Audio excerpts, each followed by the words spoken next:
Buenos días a todos. Bienvenidos a Marina de Empresas. Good morning, everyone. Welcome to Marina de Empresas. Gracias por asistir a la jornada que hoy hemos organizado, la Cátedra de la Empresa Familiar. Muchas gracias, Alejandro. Y porque hoy vamos a poder ilustrar distintos casos de gobierno corporativo y a través de 4 países o 4 representantes de 4 universidades diferentes que hoy nos acompañan, y quiero agradecer en primer lugar su participación. Me estoy refiriendo, y los tenemos aquí, a Matthias Norvest from Sweden, a Voordeckers from Belgium, Alessandro Minikili from Italy, that's easier, and Andrea Calabró from Germany. To all of you, thank you very much. Your knowledge is going to help us to understand better the family business and to get to know what are the main concerns of the European family businesses. To those of you who is the first time that you are here in Marina de Empresas, let me do a brief introduction of what are we. Well, this tries to be an entrepreneurial hub in the Mediterranean. We we are 3 initiatives that are EDEM, Lanzadera, and Angels. And we want to support the complete entrepreneurial circle of starting a business.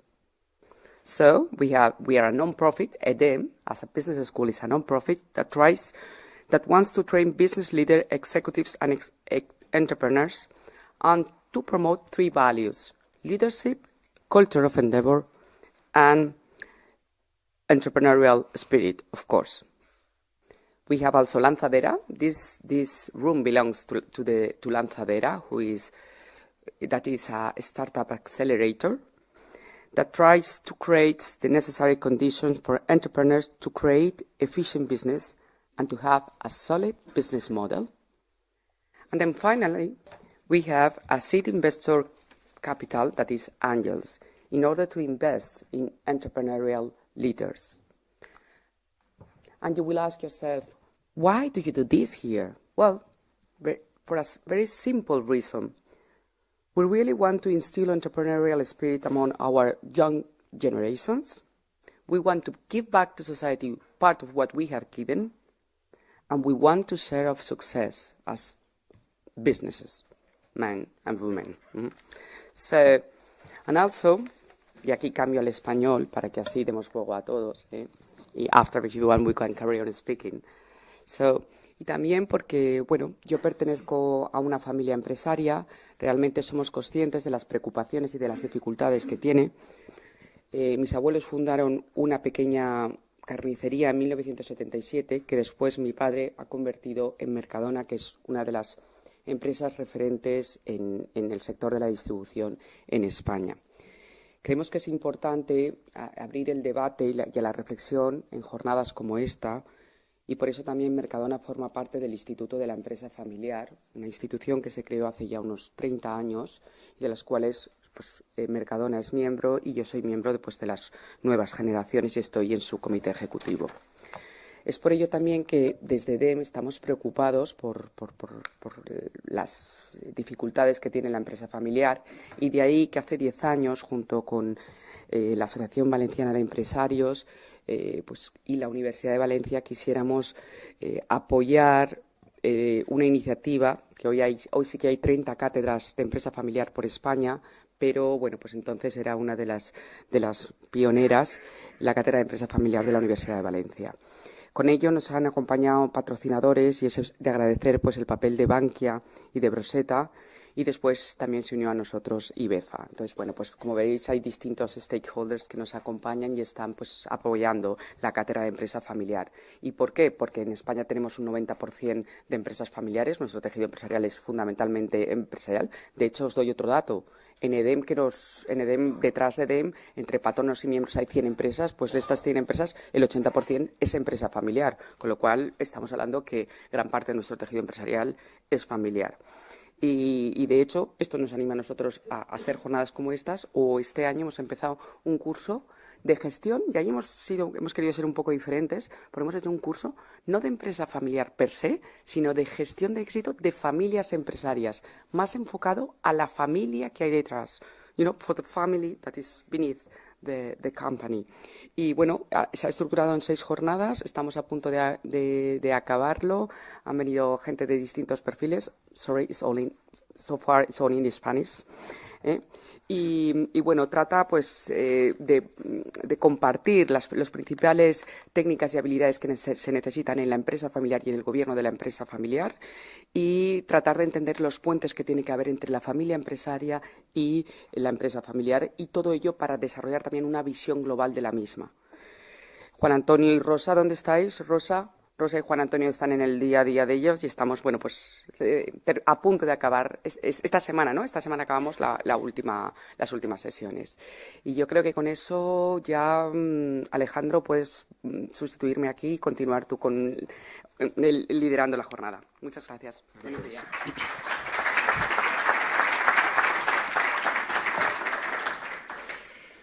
Muchísimas gracias, Hortensia, por esta introducción y por cedernos este espacio para esta primera jornada que hemos llamado Empresas Familiares en el Mundo, con el objetivo de aprender de lo que pasa en otros sitios, de cómo están las empresas familiares en otros lugares y bueno, pues tratar de encontrar esas prácticas que podemos transferir o que pudiéramos transferir a las empresas españolas y valencianas en particular. Bueno, yo quería empezar saludando a la Secretaria General de EDEM, a Hortensia Roig, también a nuestro vicerrector, que está aquí, vicerrector de posgrado, por vuestro apoyo, y por supuesto a los promotores y a los patrocinadores de la cátedra, que, como ha dicho Hortensia, pues son la Asociación Valenciana de Empresarios, el Instituto de Empresa Familiar, IBEFA, EDEM, la Universidad de Valencia y a nuestros patrocinadores Bankia y Brosetas, sin los cuales pues no podríamos hacer nada de esto. También quería agradecer y dar la bienvenida a todos los participantes. Esto ha sido un éxito de asistencia y la verdad es que pues es un orgullo poner en marcha iniciativas de este tipo y ver que la respuesta pues es tan positiva.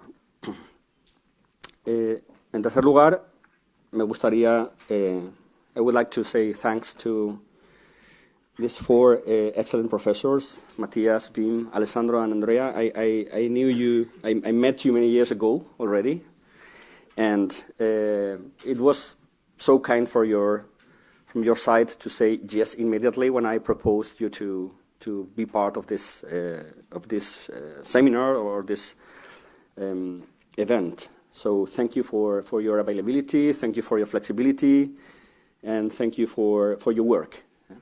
And I'm sure we're going to learn a lot about what you have been working for many years before.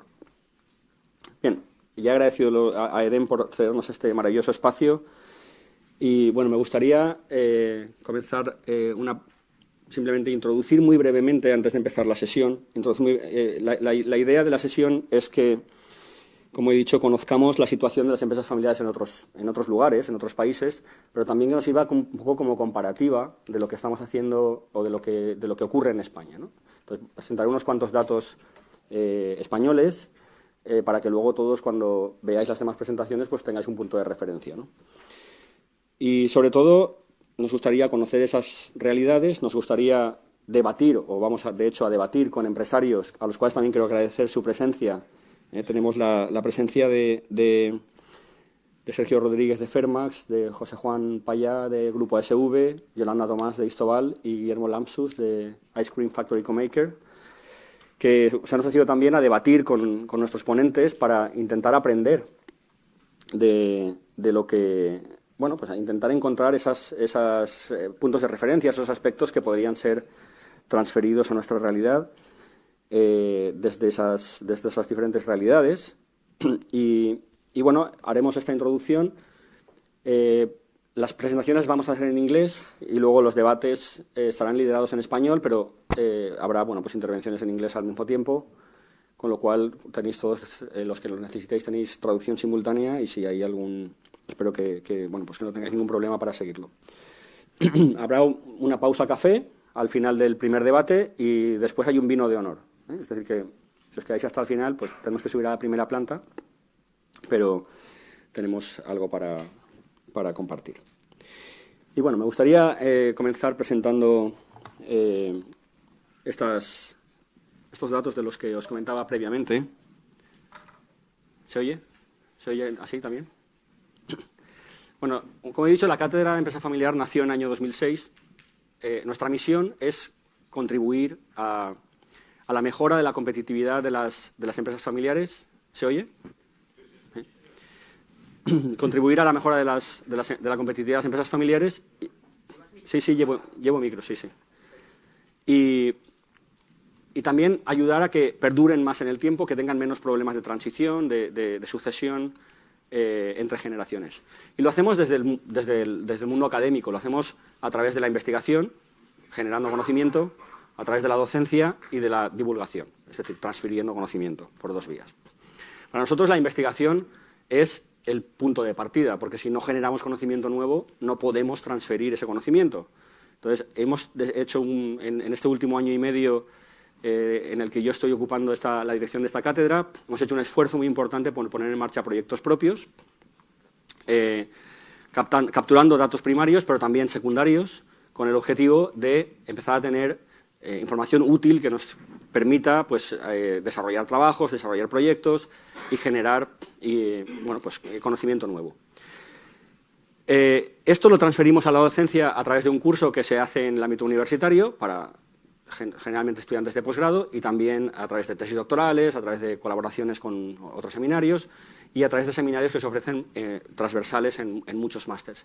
Y lo transferimos a la sociedad a través de lo que llamamos la línea de divulgación, que básicamente se compone de tres tipos de comunicación.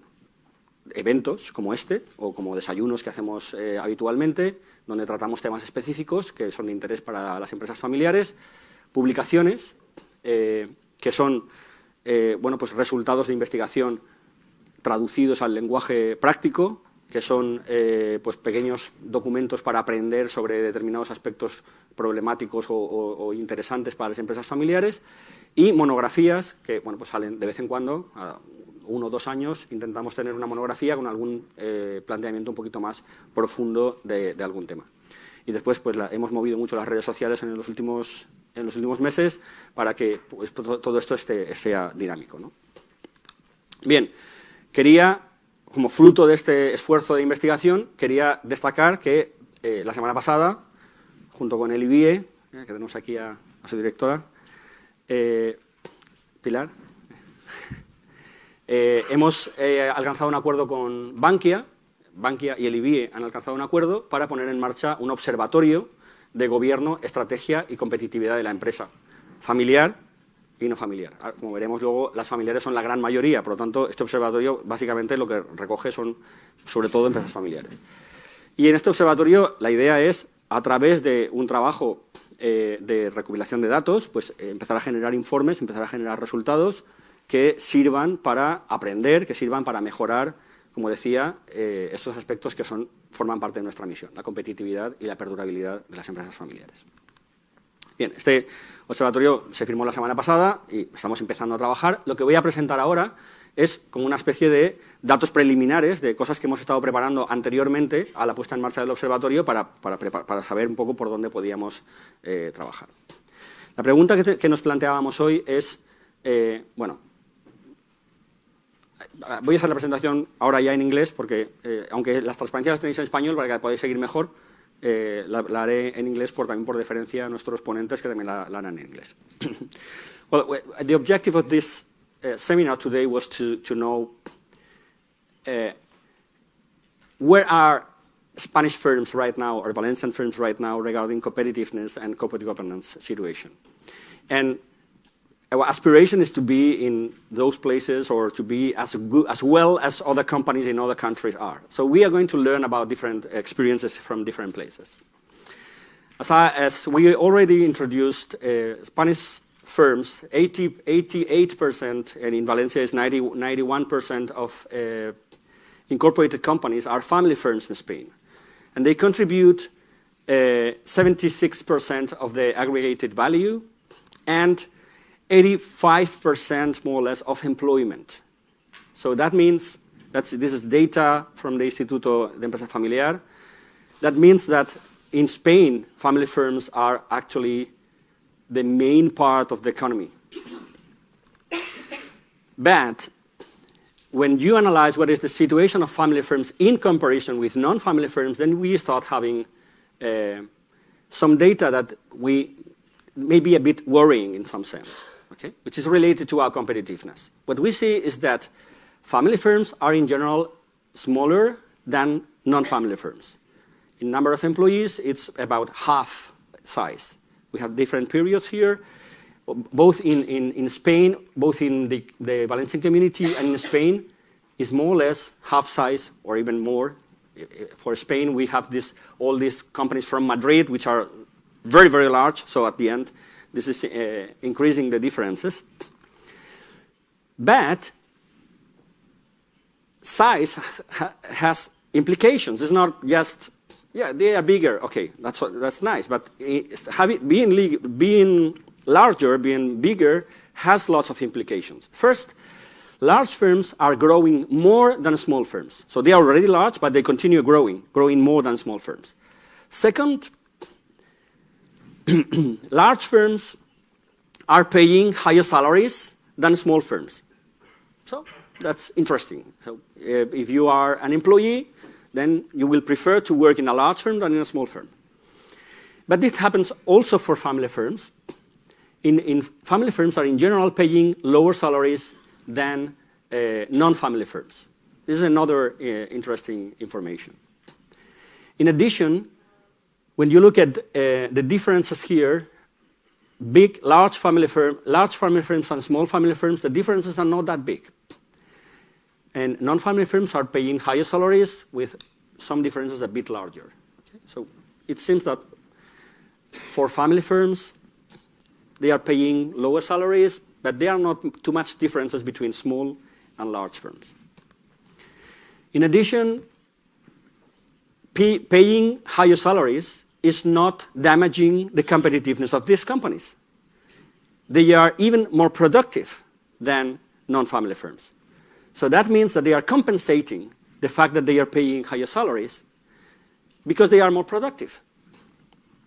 So as you can see here, the comparative for productivity it's incredible. This is the productivity for family firms. This is the productivity for non-family firms.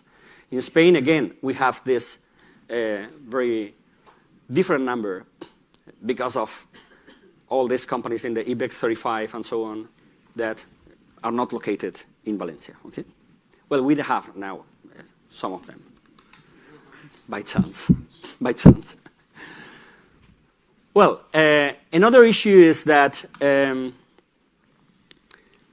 when you look at solvency, when you look at guarantee, what we see is that larger firms are, in general, have lower risk of not being able to pay.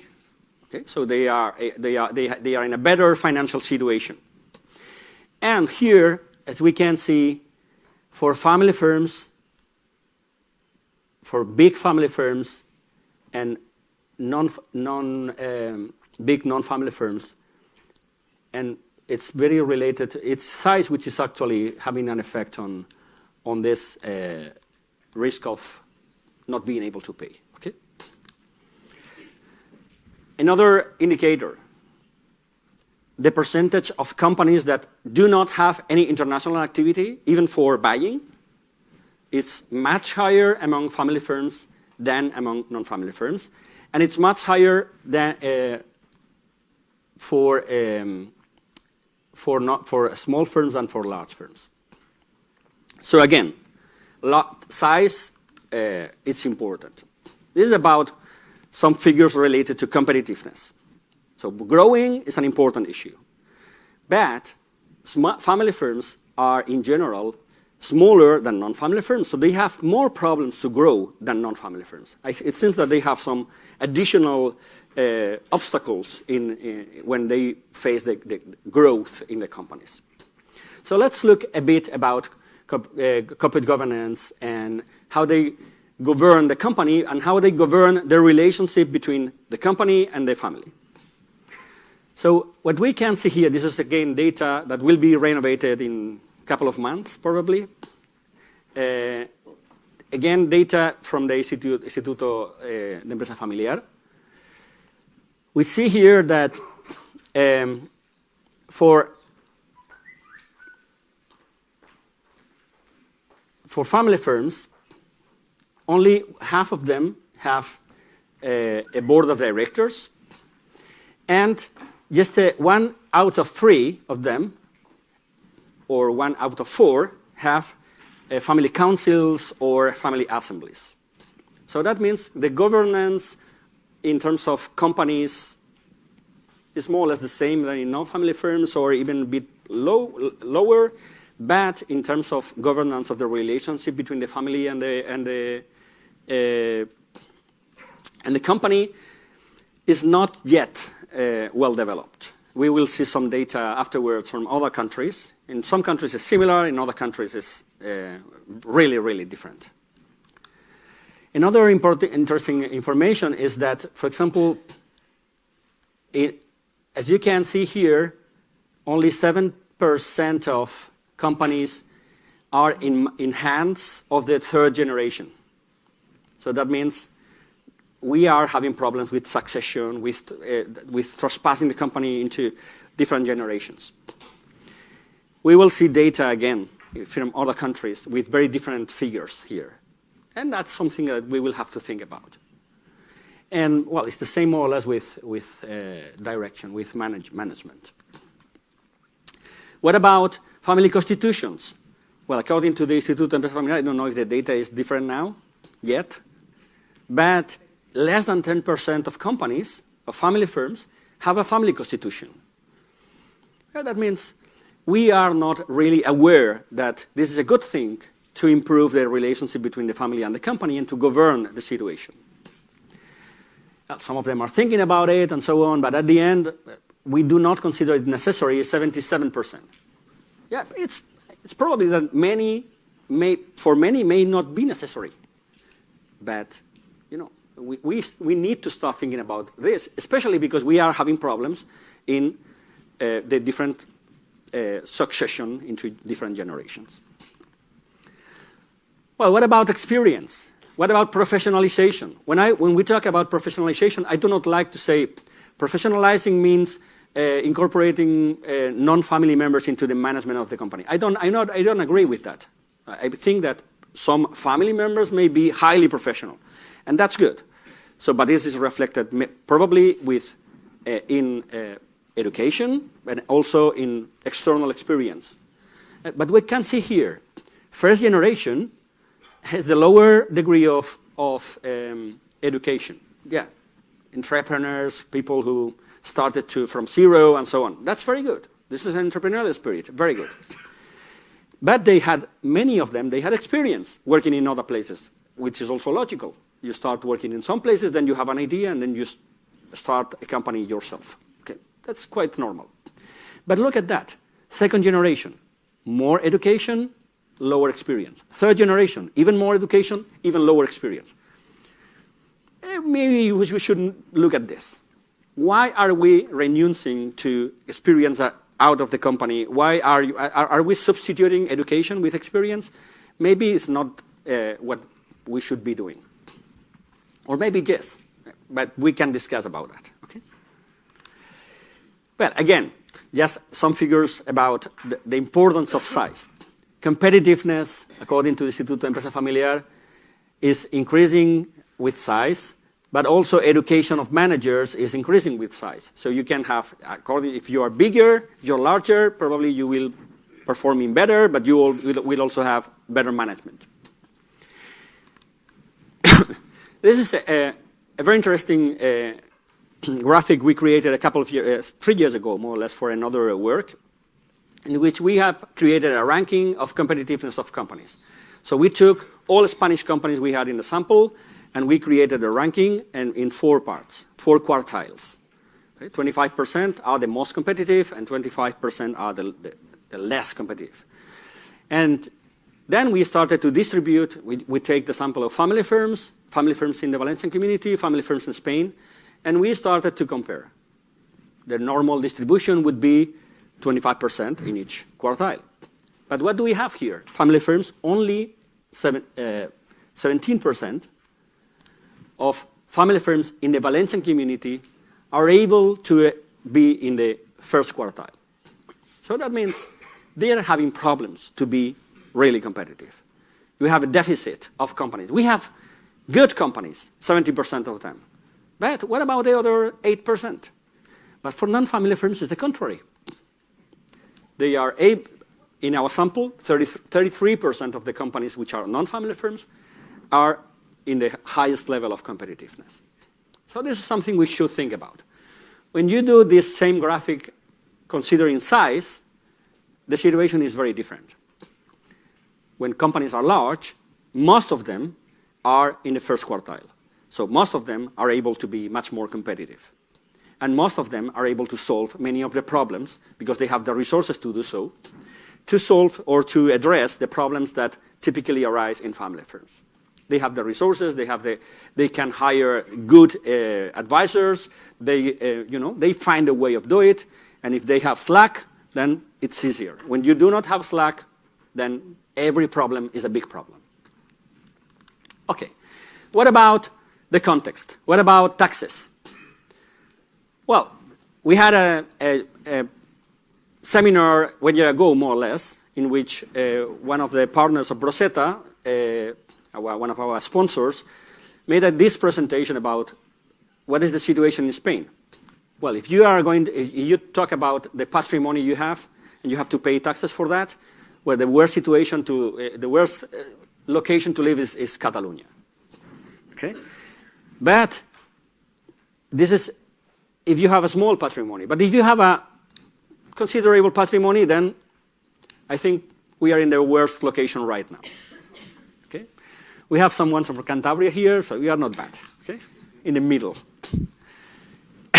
What about succession, inheritance, and gifts?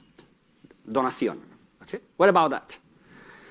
Well, this is quite interesting because there are many differences. Depending, in some places it's more or less the same, but in some other places there are important differences. So it's much better to live in Madrid or in Castilla-La Mancha if you want to pass your company to your children or to your family. Okay, but in Valencia, it's better if you die than if you give the company to your children. So this is something which is not helping to renew managerial structures. And we'll see some data from Belgium, which is interesting about that. They made an interesting change related to that. Well, so now I close here my presentation, opening questions that we will try to answer this morning. One of them is, what is the situation of family firms in other countries? Let's see 4 examples: Sweden, Belgium, Germany, and Italy. Different realities, different contexts, different size of countries. So it's an interesting perspective. We aim to discover what aspects may be more interesting in terms of effects on competitiveness. Some of the presentations have lots of data about things that improve competitiveness. Others, entrepreneurial orientation. Others talk about corporate governance. It depends on different presentations, different realities. And is there any practice? Is there anything we can learn that we can try to transfer both to businesses? Just each of us can learn about that and try to make changes inside of their own companies, or as managers, as associations, can we lead some demands to the government or to those who have to regulate things in order to help to improve competitiveness and perdurability of companies? This is what we will try to learn today. So thank you very much. And now I will be introducing our different speakers. If I'm not wrong, the first one is Matthias Norvest, who is Director of the Center for Family Enterprise and Ownership in National Business School. Mathias has been for many, many years, since I met you probably 10 years ago or so, all of them have been working in the area, but for many years working in family firms And I think your institute is a big one with more than 20 people or 25 people working on doing research about family firms. And so thank you very much for accepting, and now it's your turn. Gracias, Alejandro. Buenos días a todos. Hablo un poco de español porque estuve un año en Granada, en Andalucía, como estudiante de intercambio, pero ya hace 20 años. Entonces, mi español no es como era una vez. Además, estoy casado con una italiana, entonces mezclo el español y el italiano mucho ahora. Pero quizás puedo tomar algunas preguntas en español si hace falta. I will switch to English now. I'm very happy to be here. Thank you very much again, Alejandro, for the invitation. It's nice to be back in Valencia. I was here once 20 years ago, and there's a lot has happened, I can see, in different parts of the city. So it's very nice to be here. So, yes, Mathias is my name. I'm a professor at Jönköping International Business School, which is a part of Jönköping University. And I will spend just a couple of minutes on promoting my institution, of course. I need to take the chance to do that.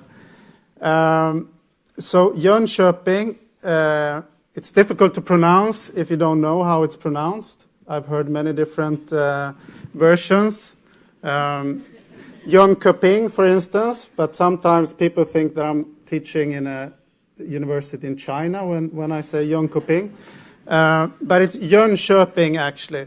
And Jönköping is located in the south of Sweden, not in the very south, not close to Denmark, but in the part between the very south of Sweden and Stockholm, we could say, in a region called Småland, which is very famous, at least in our region, for entrepreneurship and small and medium-sized enterprises and family businesses.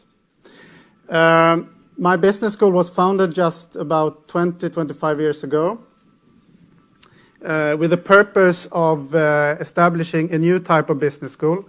In Sweden, which I will come back to, most of the companies which have attracted interest from research, policy making, and so on, are the big, large global businesses like Ericsson, Volvo, Atlas Copco, ABB, Electrolux, and Saab, and companies like that. So at this time, about 20 years ago, there was no real business school focusing on small and medium-sized enterprises, family businesses, and entrepreneurship. So that was why we were started to focus on this, basically. So we have our focus areas: entrepreneurship, renewal, and ownership. And in the ownership side, that's where we come in with our research and education on family business. So we focus a lot on what does ownership mean for business development. So as Alejandro mentioned also, my center, which I'm director for, CEFUV, Center for Family Enterprise, Center for Family Enterprise and Ownership, it's a large center, more than 25 people working in one way or another, doing research on this topic, ownership and family business. We're constantly ranked in terms of research as one of the leading centers in Europe and internationally.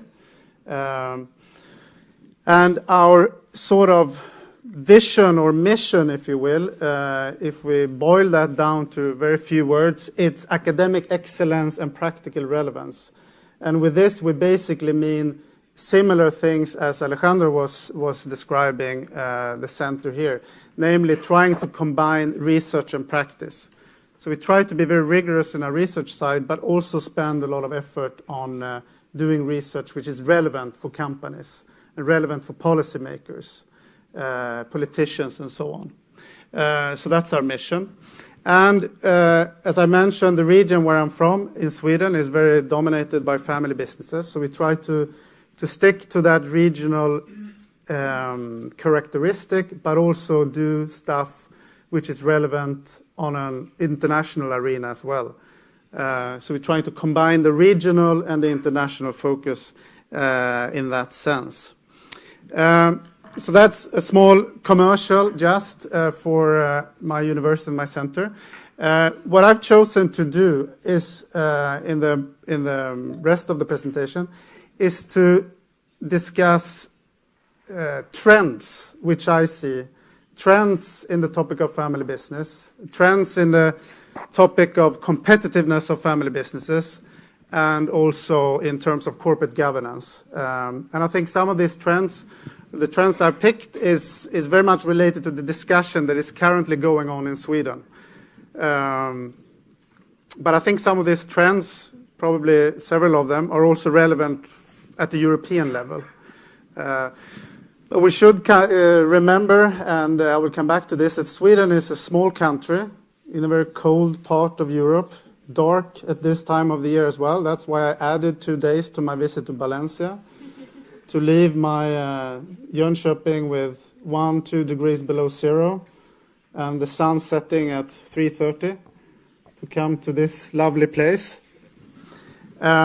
But it's a small country, but given the smallness of the country, I think it's quite interesting that Sweden has quite a lot of well-known businesses, both in the area of non-family firms, as I mentioned a few before, and also family firms. And it's also a hub for entrepreneurship and startups, which I also will come back to. So companies like Spotify, how many of you have Spotify on your cell phones?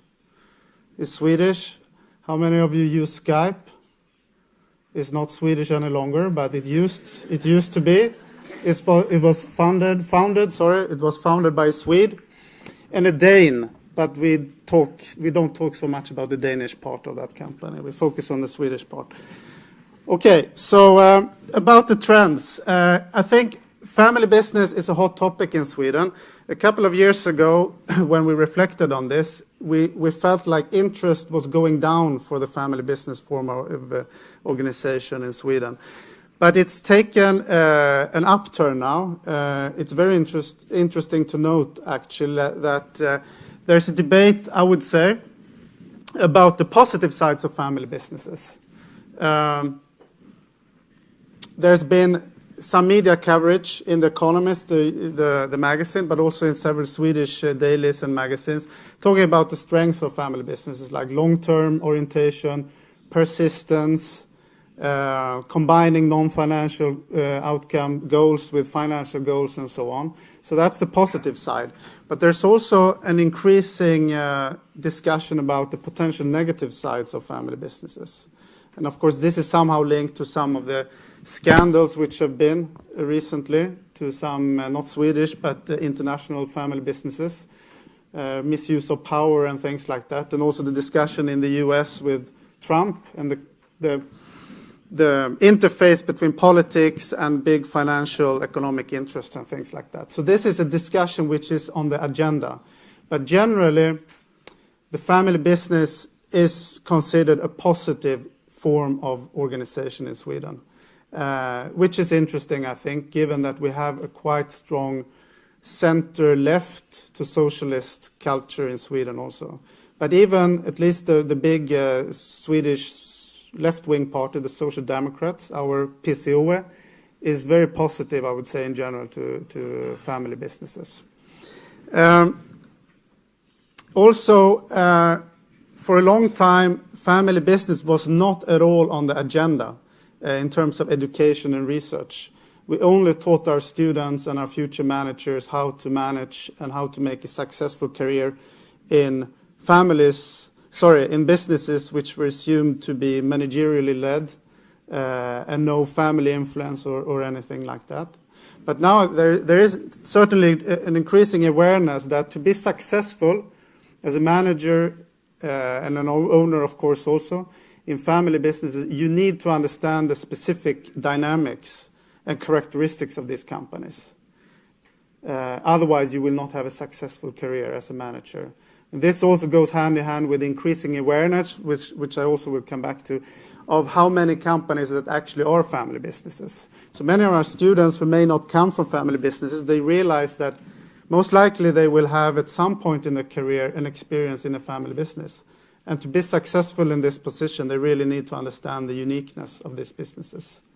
The same goes for advisors. There's an increasing awareness now that to become a successful consultant, lawyer, accountant, and the like, you need to understand and adjust your advice to the actual family business context that you're entering. This was not on the agenda before, and as a result also for how it used to be, we've had a lot of quite famous also failures with top managers coming in as non-family CEOs in family businesses, and they've tried to run the business as it was any type of large non-family business, and they failed, and they've been fired basically, or left the company voluntarily. So that's, I think, an interesting trend. And also, I think owners and managers, this is to some extent the other side of the coin, that owner-managers more and more understand also that they need to formalize their relationship with the company and organize the family influence in a more structured way to attract non-family talent. There has been for quite some years, maybe there still is, to be honest, among some promising people in terms of people who are attractive talent for managerial careers, they're hesitant to take up a job in family businesses. So many family businesses understand that to attract this non-family talent, they need to formalize basically the business to a greater extent. And this goes also for the organization of succession, either to pass the business on to the next generation or to sell the business. That more companies, more families work more deliberately with this choice and also consider actually selling the business if everything is not perfectly, how should I put it, perfectly organized for a family succession. So exiting, selling the business outside of the family is definitely an option for many business families today, even if we also see many who keep the business in the family. So Swedish family businesses at the glance, some sort of descriptive statistics, if you will, of how it looks. A recent study which was made on the total population of companies in Sweden. So it was not based on a sample, but the complete population of registered companies, found that 33% of GDP and employment is represented by family businesses. And in one way, this might seem small, especially considering the data that Alessandro just mentioned for Spain. But I think actually this is quite a lot, especially given that in Sweden, the public sector, which is included here, is about half of the economy. 33% is quite a lot. It's common in all industries. That's also to some extent surprising. But it's common in manufacturing, service industries, retail, farming, agriculture, obviously, and so on. The only industries where family businesses are not that common is in some recently deregulated service industries. Because in Sweden, during the 2000, say between 2000 and just about a couple of years ago, there were quite a lot of deregulation of industries where the government had been more or less the only player for many years, like healthcare, elderly care, education. My son, for instance, he's in a school, he's in primary school, which is privately owned by a family business. It's a family business, basically. And it's for profit, but run as a regular school. It's a bit complicated, this system. We can talk more about it later. But in general, family businesses are not that common in this particular industries. Related to the figures also that Alejandro was mentioning for Spain, we've found in this study that family firms have fewer total assets. In general, they employ less people, and they have less sales than non-family firms. But, and this is interesting, higher solidity, and they're more profitable than non-family firms. So they outperform non-family firms in that regard.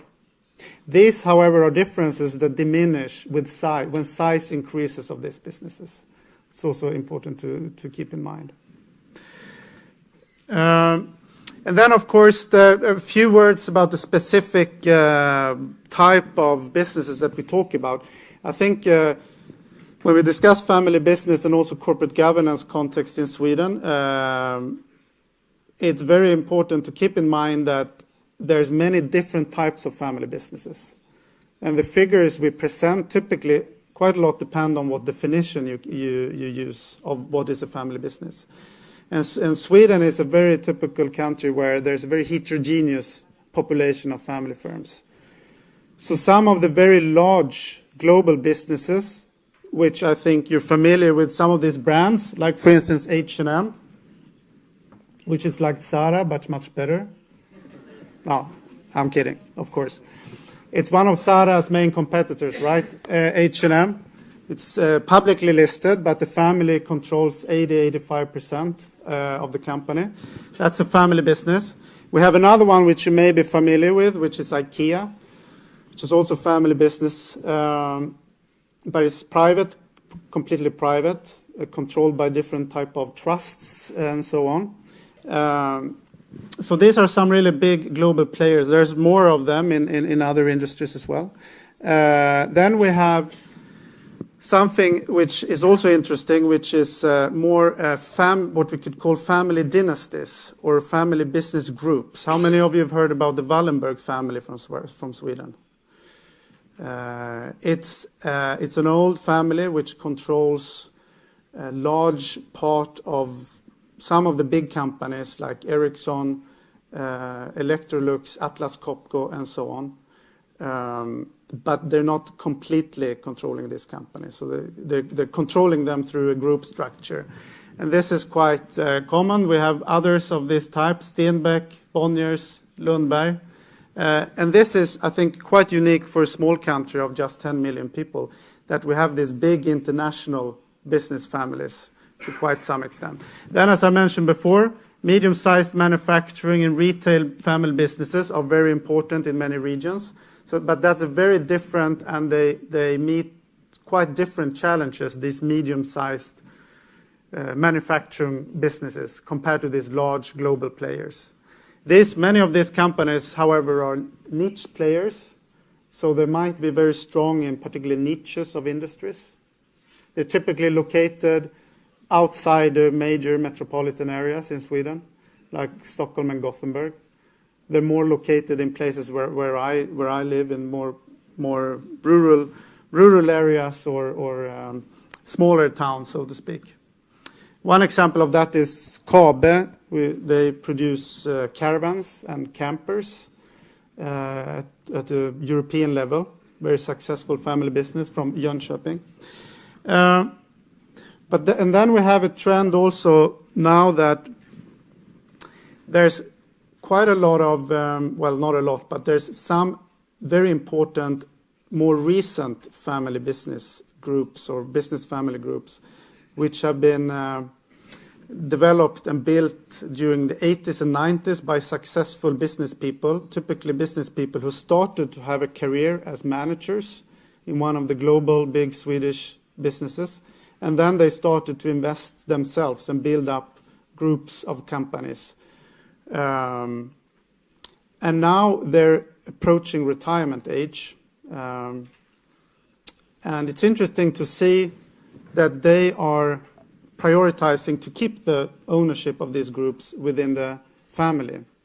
So we have several big but rather new business groups publicly listed on the stock exchange, where there's a quite famous entrepreneur, successful CEO behind the investments, now passing on this to, as a matter of fact, in several of these cases, it's daughters who are taking over. Some sons as well, but particularly daughters. So that's quite interesting to see that in this area, the family form of organization is quite popular. On the other hand, as I mentioned in the beginning, there's quite a lot of startups and entrepreneurial companies in Sweden. And in that area, the family business form is not that popular. So most of them do an exit quite early, actually, in their businesses. So to finish this presentation, some main issues in family businesses in Sweden. What are the main challenges that these companies face these days? One is still, and it's been like this for quite some years, is succession. There's still a high average age of owners in Swedish family businesses. And as I mentioned before, they're contemplating different options, and selling the business is quite important.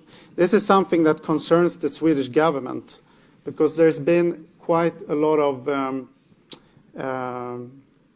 concern about to whom these family businesses or these families sell their business. Because as I mentioned before, many of these companies, they're located in smaller towns, and they are very important employers.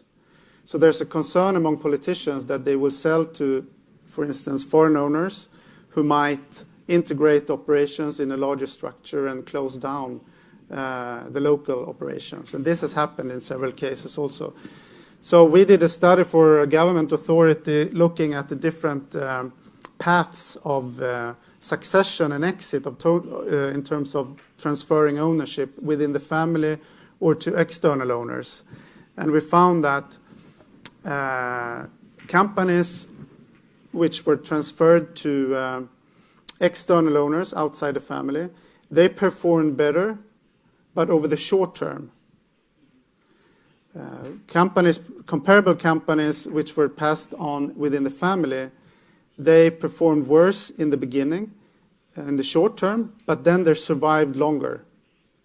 So this was interesting information for our policymakers. Another thing is growth. In many family businesses, they haven't had a very strong growth strategy.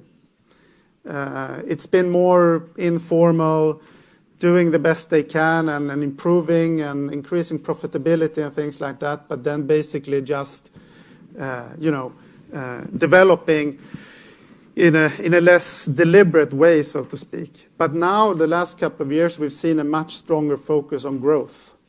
And Sweden, as I mentioned, is a small company, a small country. So growth is often the same as going internationalizing, especially if you're in a manufacturing industry, of course.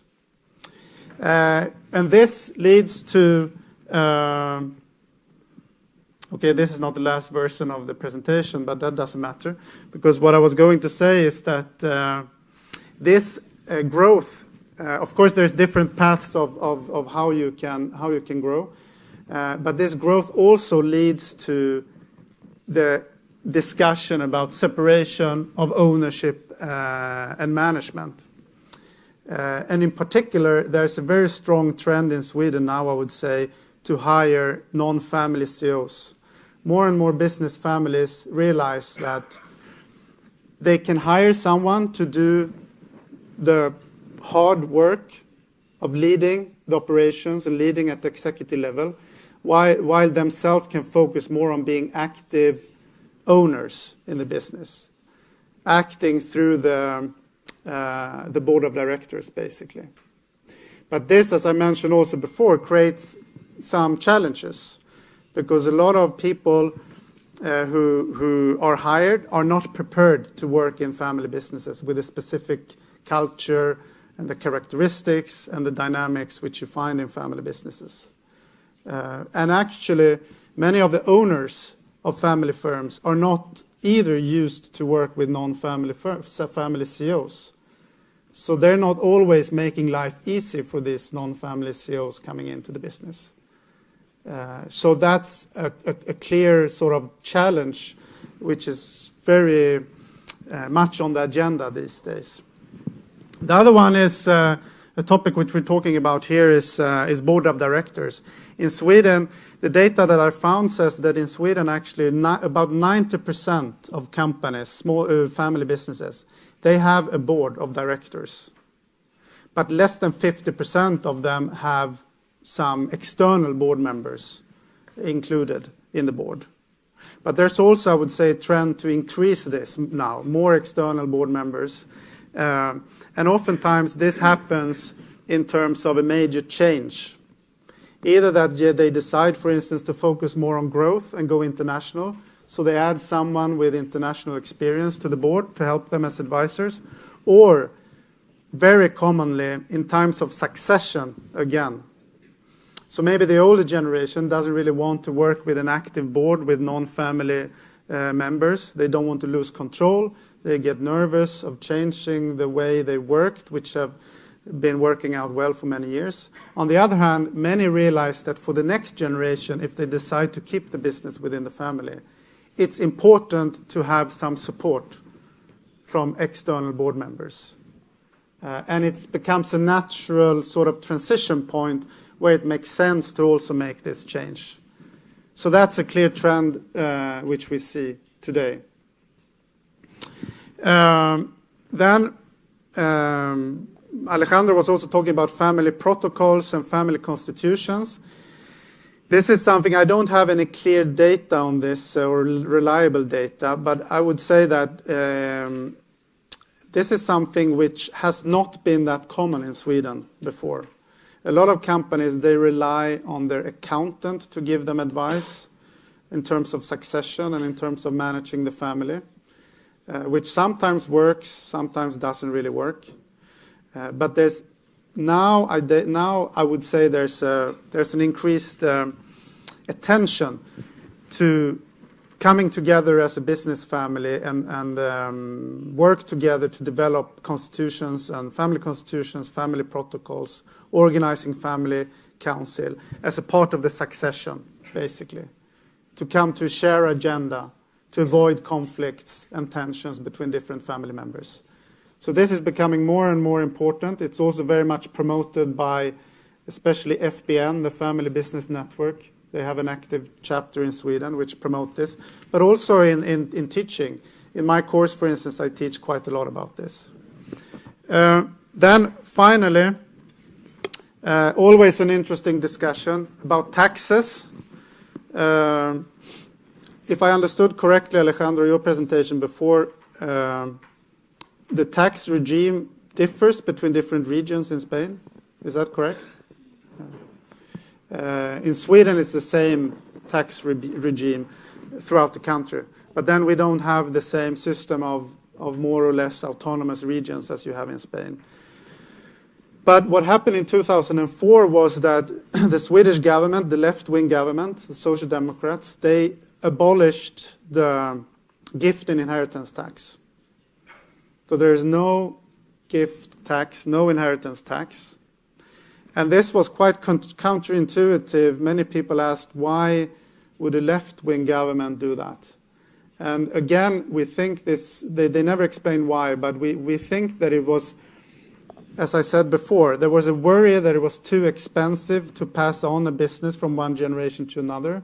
So there would be a tendency to sell the business, and then the politicians, and particularly the unions, which are very close to the Social Democratic Party, they were very concerned about employment, particularly if this business were sold to foreign owners and maybe closed down.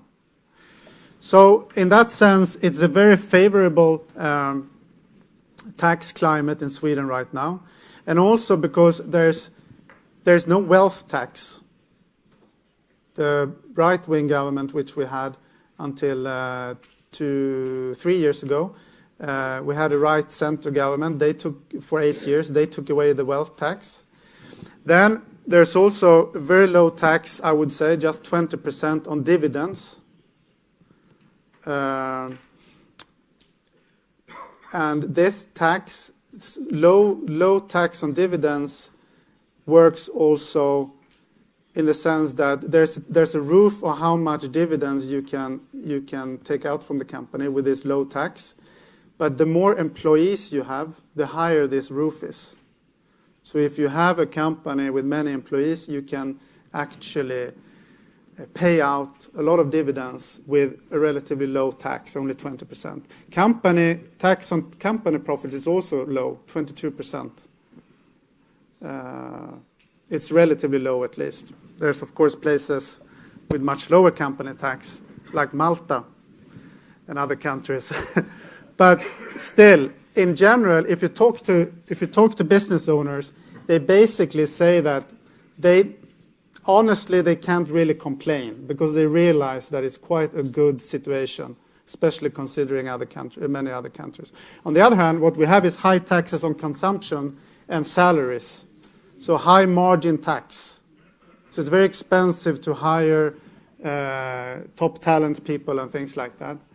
And we pay a lot of taxes on salaries. So those are some thoughts from Sweden. Can we take some questions now, or do we wait with that until later? We're going to have a debate. I think it's better if we move the questions to the debate. Mm.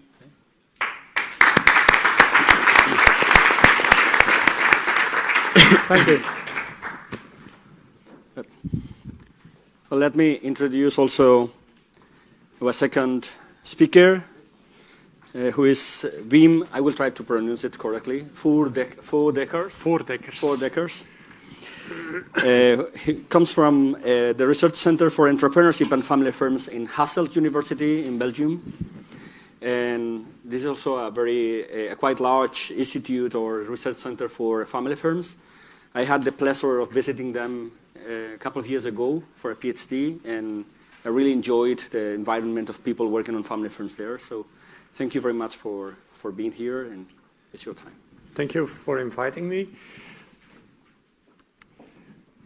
Okay, I'm Wim Voordeckers. I'm Director of Research Center for Entrepreneurship and Family Firms in Belgium Hasselt University. Our research center has at this moment around 22 researchers, professors, postdoctoral and assistants working on the topic of family firm from different domains. And so we have done several studies, but it's in fact a little bit difficult to have a general overview of the situation in Belgium because we have different figures. And they sometimes show something different because they have another family firm definition or they have some other sample. So therefore I mixed some data together to give an overview of what the Belgian situation is. One striking fact is, if I compare the situation with Sweden, we see that in Belgium we almost have no international firms. That's very striking. And even last week we saw that even in a political discussion in the Netherlands, the Prime Minister referred to the Belgian situation, the tax situation, to defend some other tax measure in the Netherlands. To say, yeah, Belgium, yeah, see what happened in Belgium, they almost do not have laws. Although there are some exceptions. For example, you know ABN InBev, which is a large brewery where the history goes back to even the 14th century, where some local brewers started to have their activities, and then at a certain moment they start to merge together. Has some families that merge together, and then some 30 years ago they started some acquisitions, and more acquisitions until they grow what they are today. One of the largest breweries in the world. And yeah, concerning, in fact, there are still some founding families are behind this firm. The ownership structure that changed, but so from a certain angle we can say that this is a firm that really grew from some very traditional breweries until what they are today. So this as a first picture, I'm going to talk about some things: economic importance, competitive challenges, and professionalization. And the first thing is, yeah, how many family firms do we have in Belgium? It depends, of course, also on the size. And in general, we see that around 77% of the firms, which is very close to the Spanish situation, are family firms. And even in the larger size, category, more than 200 employees, we see that almost 55% of the firms can be classified as family firms. If we look at some other figures concerning ownership and management and ownership structure, this is a study that we did, but I have to say where this data comes from. This is a study of which the CEO is more than 50 years, and it is a study funded by the Flemish government because of the problem that many firms of which the CEO was older than 50 years were not planning their succession, which is then a problem because at the end they are close to retirement and they have nothing organized.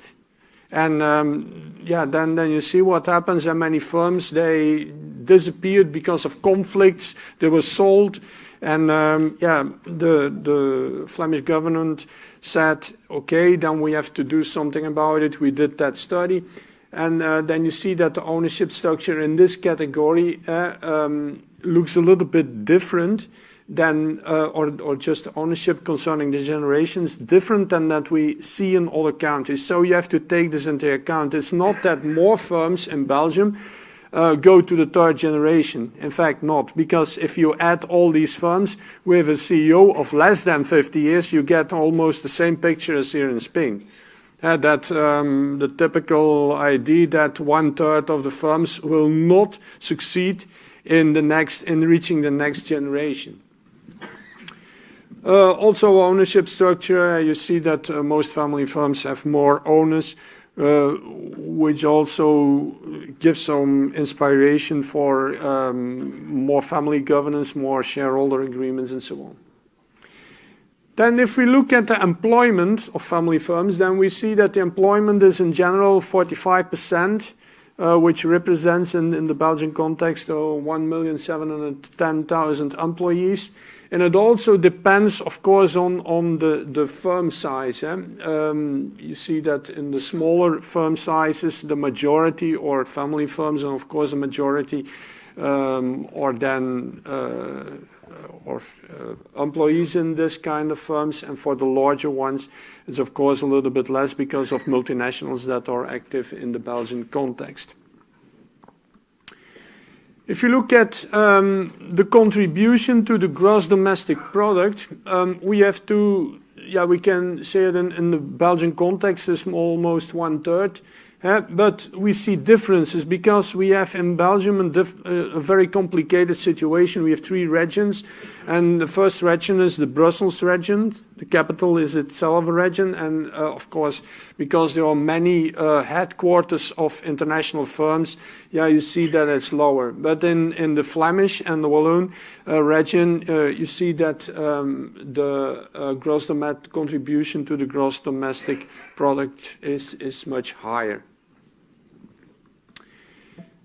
My colleagues also calculated a little bit what happens or what would happen or what is in fact the value representation of these firms that have a CEO of more than 50 years. So suppose that these firms will not succeed in their succession and the transition to the next generation, and for example they would disappear. What would be the effect on the Belgian economy?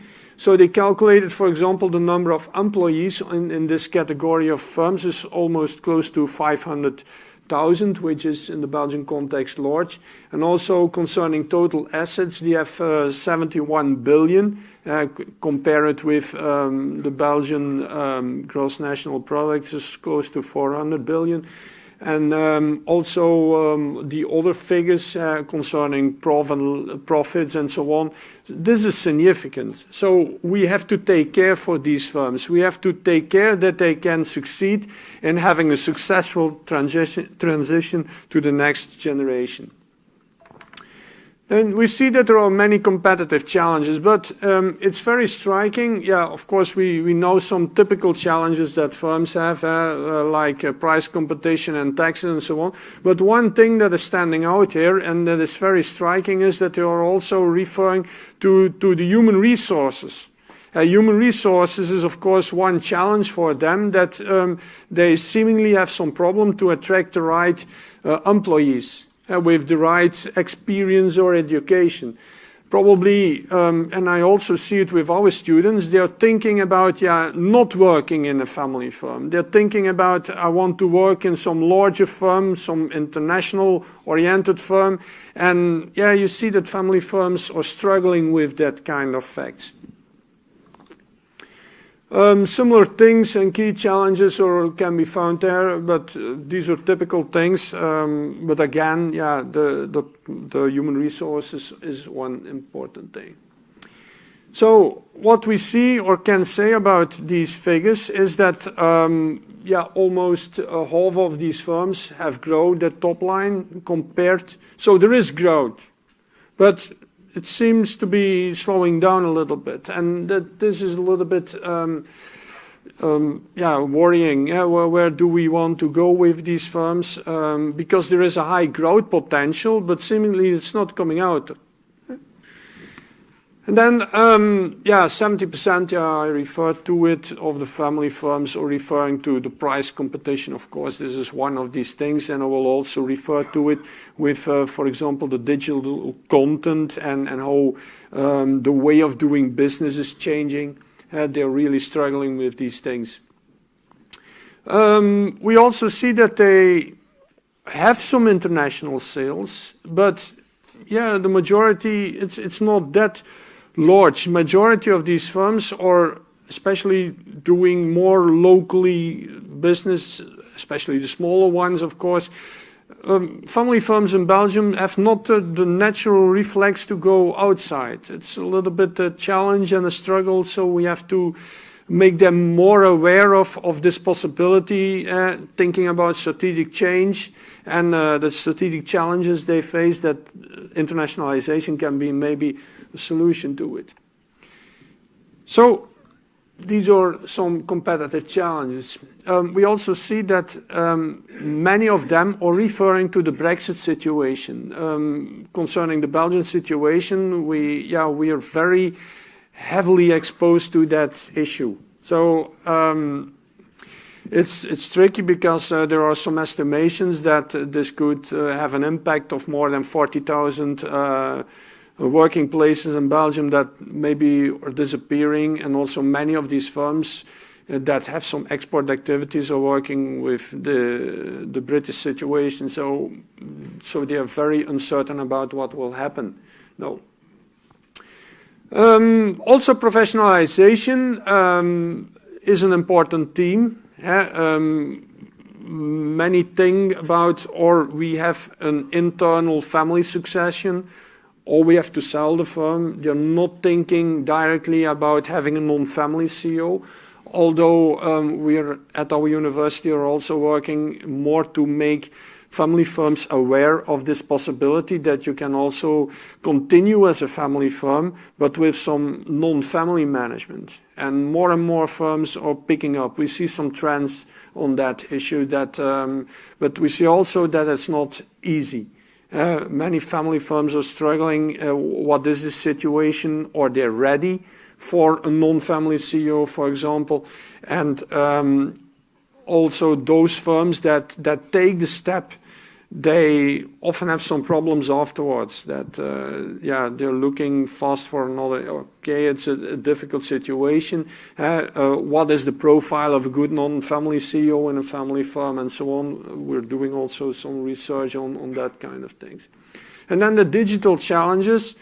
We know from many family firms, they do their business in brick and mortar stores, and then they see the challenge of the digital age and the digital content, and they're sometimes struggling with it.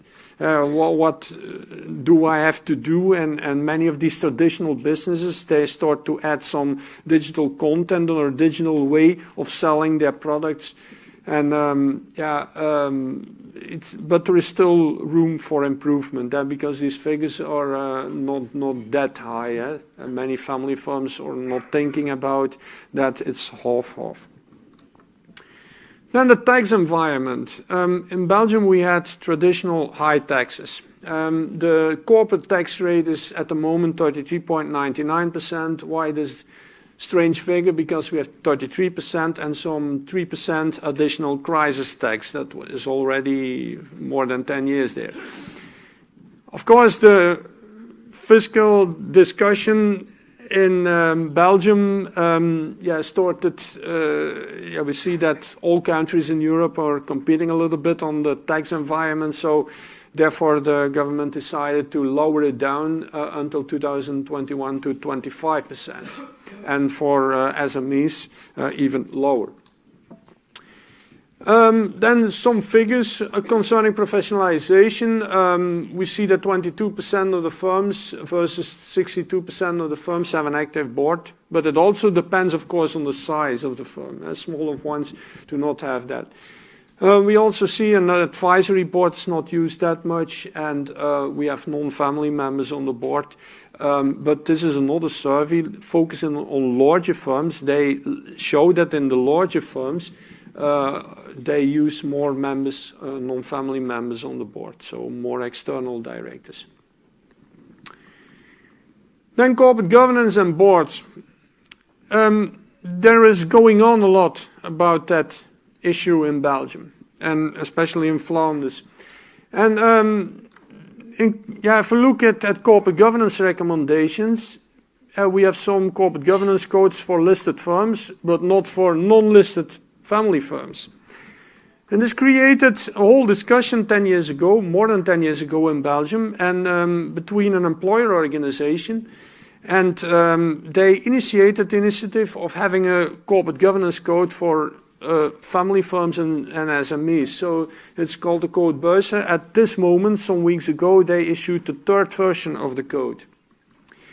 And what it is that the aim of the code is to provide an important aid for doing business in an untroubled and efficient way, and it is intended to offer our business leaders a practical manual. In fact, it's more a practical manual that can use to bring about profitable, sustainable growth. So some basic principles are behind this thing, and it's voluntary. This is important. An entrepreneur can read it and can decide for himself what he will do or what he will not do.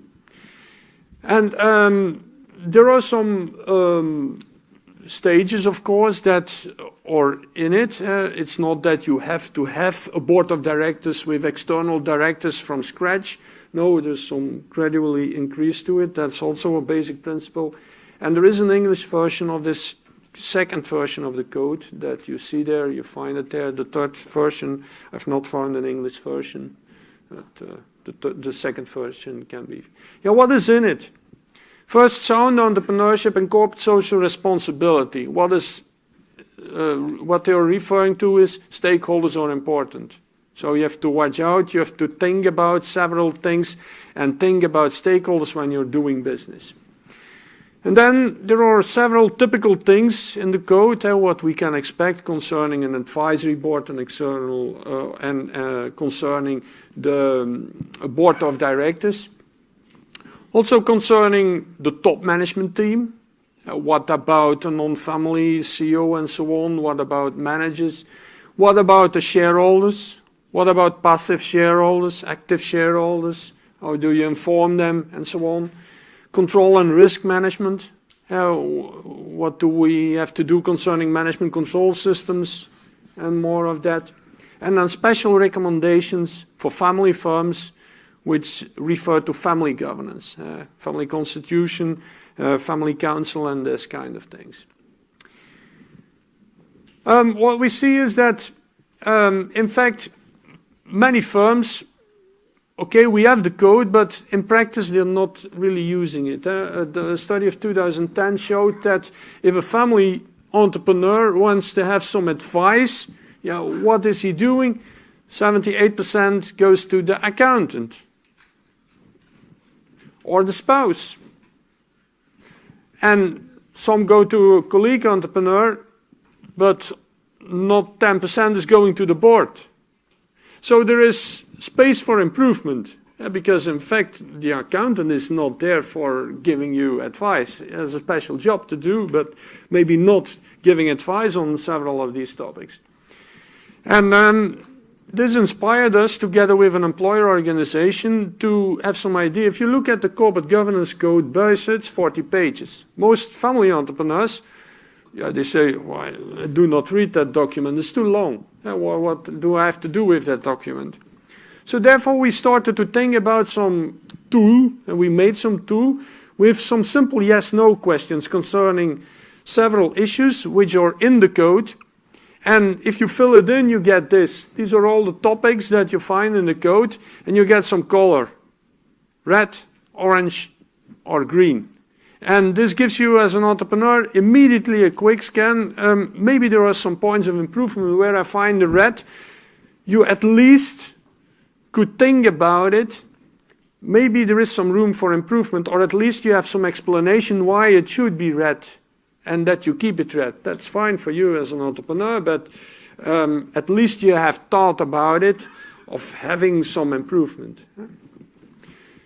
This is what we did. Then concerning family governance, if we look at the larger ones and the other sample, then we see that there is huge improvement during the last 10 years, that family firms are using a family constitution and a family forum.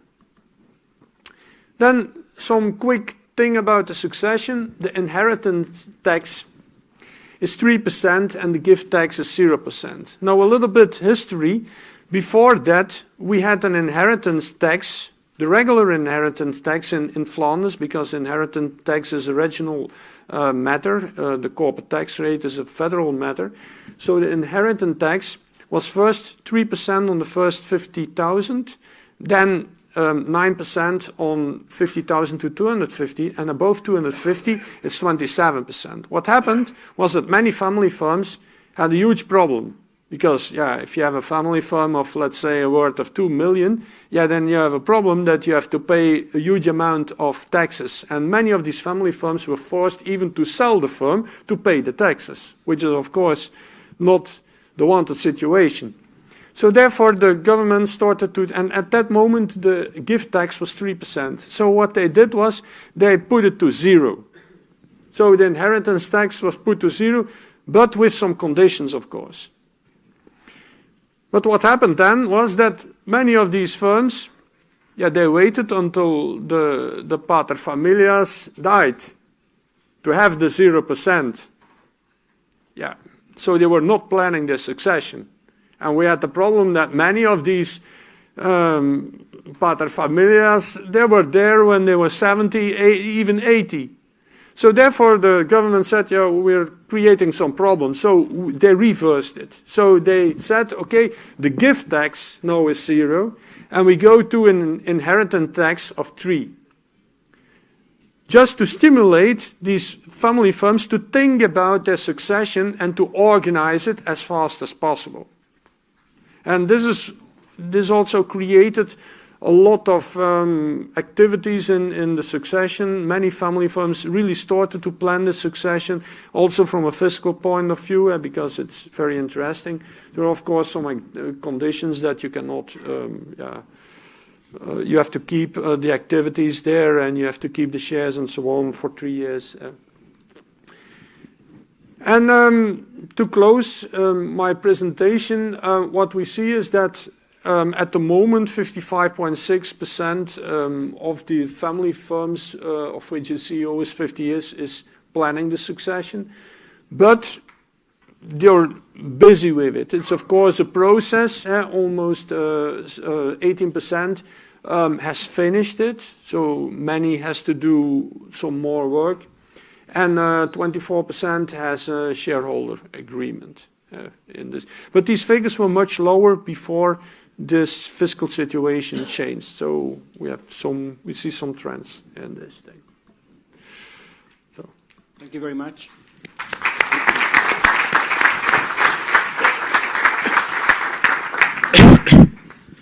Well, now I would like to invite Carmen Marc from Rosetta Abogados and to Yolanda Tomás from Istobal and Sergio Rodriguez from Fermax. Istobal and Fermax, they are two Valencian companies, both of are international companies with subsidiaries in different places. Bueno, creo que me puedo pasar al castellano ahora, ¿no? Sí. Ya me estoy metido ya en el inglés. Y bueno, y también a los dos profesores que han presentado previamente, Matthias y Wim. Y bueno, Istobal tiene filiales en muchos países, pero uno de ellos es Suecia, por lo tanto conoce un poco el contexto, y en Fermax ocurre un poco lo mismo, tiene filiales en varios países, pero uno de ellos es Bélgica, y por eso les hemos invitado para que sean ellos los que pues, debatan con nuestros ponentes hoy. Muchas gracias a todos por venir. ¿Sí? I'm going to sit here to moderate the debate. Okay. Thank you.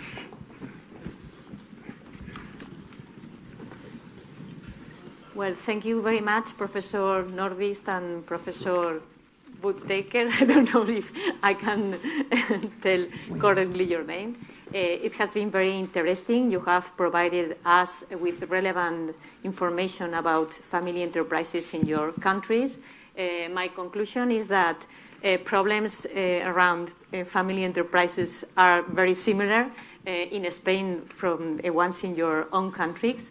But I think that you have mentioned some significant initiatives we can learn about. For example, I think that governments must worry about succession plans of enterprises, and your initiatives in your countries regarding taxes are very, very important and will help for a succession plan in enterprises. Or the code BC that you have mentioned regarding recommendations for corporate governance in family enterprises, I think it's very interesting too. Ahora mismo tenemos aquí a dos empresas que tienen una filial en estos países, en Bélgica y en Suecia. Entonces, a mí me gustaría empezar preguntándoos que nos contéis un poco vuestra experiencia en estos países, cómo llegasteis a la implantación con un socio local, si no me equivoco, tanto en Suecia como en Bélgica, y sobre todo destacar cuáles son las diferencias más importantes que habéis encontrado en el modo de funcionar de las empresas allí desde el punto de vista del gobierno corporativo, ¿no? Sois conocedores de una empresa funcionando en la forma de organizar la propiedad y la gestión en España y en aquel país, ¿no? En Bélgica y en Suecia. Entonces, destacar un poco qué diferencias habéis encontrado en esa forma de organizar y de funcionar en el día a día. No sé, si quieres empezamos por ti, Yolanda. Cuéntanos en Suecia cómo os Buenos días a todos. Nosotros tenemos una filial en Suecia desde hace casi 3 años, aunque llevamos trabajando en Suecia con un distribuidor desde hace muchísimos más años. ¿Por qué decidimos comprar o hacer esa inversión directa en Suecia? Pues porque el socio que teníamos tenía unos problemas financieros y de gestión y desde luego era un mercado por el que apostábamos y creíamos que era una oportunidad para nosotros para sentarnos en el mercado escandinavo, ya que habíamos hecho otra adquisición, esta vez en Dinamarca, un par de años antes, ¿no? Para nosotros el mercado escandinavo pues, era un mercado por el que apostábamos y por el que seguimos apostando. La filial que tenemos en Suecia es una empresa pequeña, es una empresa, nuestras filiales son comerciales la mayoría y de servicio, es una empresa que tiene unos 15 empleados, factura unos 5 millones de euros, está en el sur, más sur todavía de Suecia, está en Staffanstorp, muy cerquita de Malmö, muy cerquita de Copenhague, y la compra, quizá lo que pueda contar, que para mí es especialmente curioso, quizá, ¿no? O diferenciador, es que la compra fue muy compleja, pero muy fácil al mismo tiempo. ¿Por qué muy compleja? Porque para comprar la empresa, en realidad compramos 3 empresas diferentes y tuvimos que llegar a acuerdos o a un consenso con 6 empresas diferentes para hacer esa operación. una operación al final de una empresa relativamente pequeña.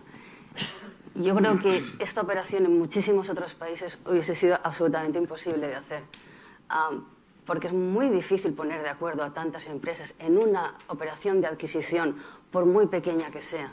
Las operaciones de adquisición, nosotros algo de experiencia tenemos y bajo mi experiencia son complejas, más cuando estamos hablando de empresas familiares. Y sin embargo, ahí se hizo y se hizo de una forma relativamente fácil. Yo creo que bueno, pues esto dice mucho de sí, de cómo es el tejido empresarial sueco y más allá la sociedad sueca, que además de que tiene fama de ser muy organizada, responsable, honesta, yo creo que yo destacaría esa voluntad siempre de buscar un consenso. Y es que es relativamente fácil llegar a acuerdos con ellos si estamos hablando siempre de acuerdos razonables. Esa es un poco nuestra experiencia. Muy bien, muchas gracias, Yolanda. Sergio, ¿tú nos puedes aportar algo sobre el mercado belga y el funcionamiento allí de la empresa? Sí, bueno, igual que Yolanda ha contado sobre la adquisición de una filial en Suecia, nosotros adquirimos en 2015 el que era nuestro distribuidor, o había sido nuestro distribuidor durante 15 años, ¿no? Una empresa también pequeña, 15 empleados, una facturación de 3 millones de euros. Y bueno, y el fundador de esta empresa pues ya estaba pues una edad pues por encima de los 50 años, acercándose a los 60, y estaba preocupado por el relevo. Estaba preocupado porque sus hijos trabajan en la empresa, pero no están en puestos de dirección, tienen unos puestos pues en otros departamentos, ¿no? Entonces él ya se veía con esa necesidad de buscar a alguien, un partner, o dar una salida la que fuera a su proyecto, ¿no? A su empresa. Bueno, en ese momento coincidía que Fermax sigue estando con un plan estratégico para potenciar todavía más la internacionalización, buscando partners fuera de España, ¿no?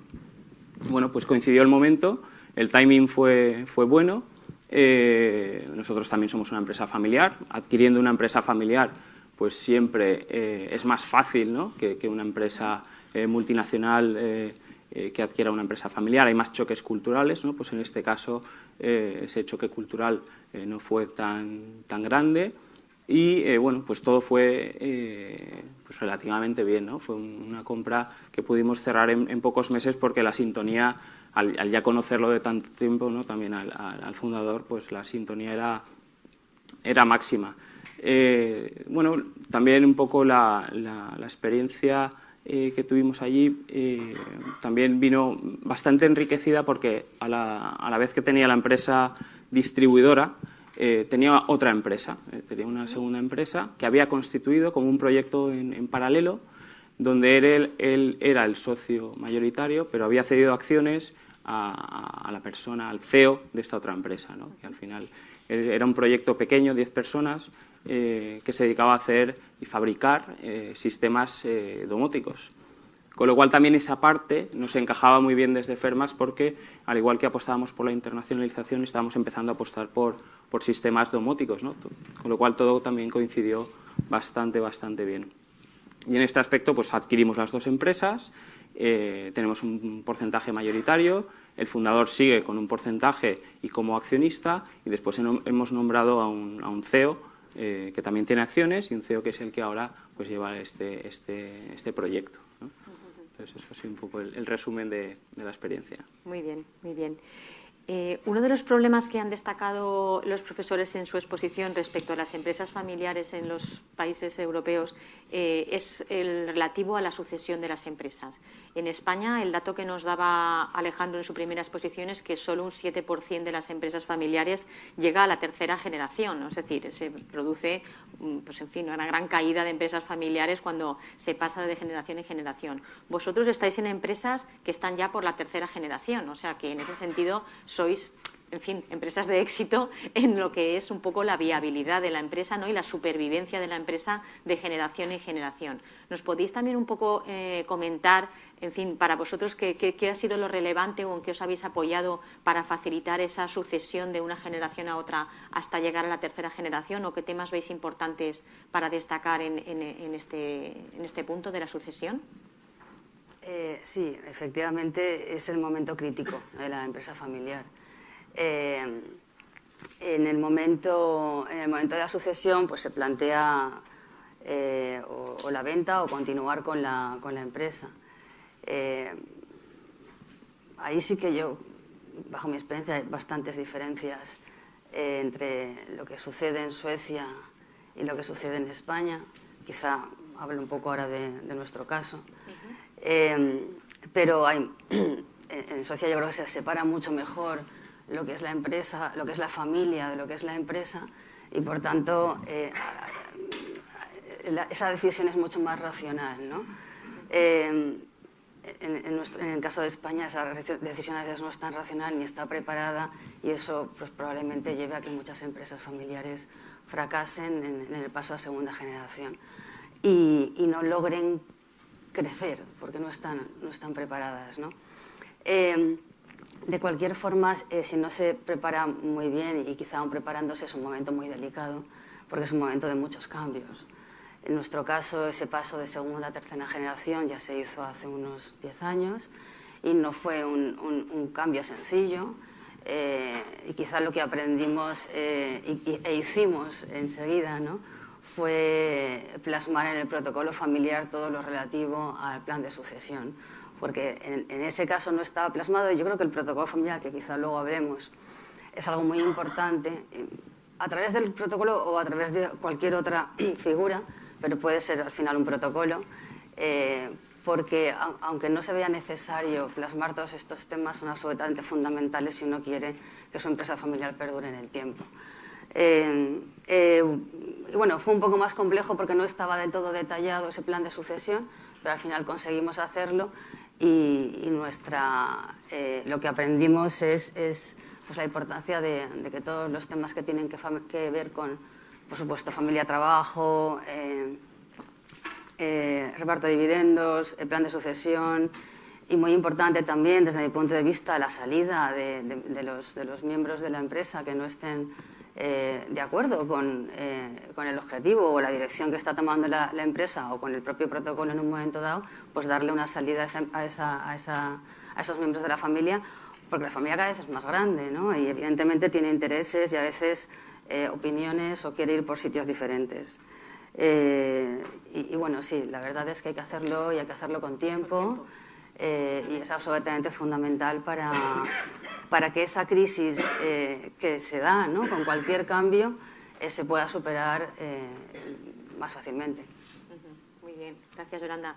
¿Cómo habéis abordado en Fermax el plan de sucesión para pasar de generación en generación? ¿También a través de un protocolo o cómo lo veis? Sí, nosotros hace 4 años pues pusimos ya en marcha un proceso que fue largo, de sentar a la familia, primera y segunda generación, sentar para orientar esa sucesión familiar, ¿no?, para darle forma, para establecer las reglas dentro de ese protocolo, que hubiera un consenso global, y en ese momento pues establecimos un vehículo, un family office, donde se aportaron las participaciones en manos de la familia, pues para que hubiera una unidad, ¿no?, y dentro de esa unidad el protocolo que se diseñó.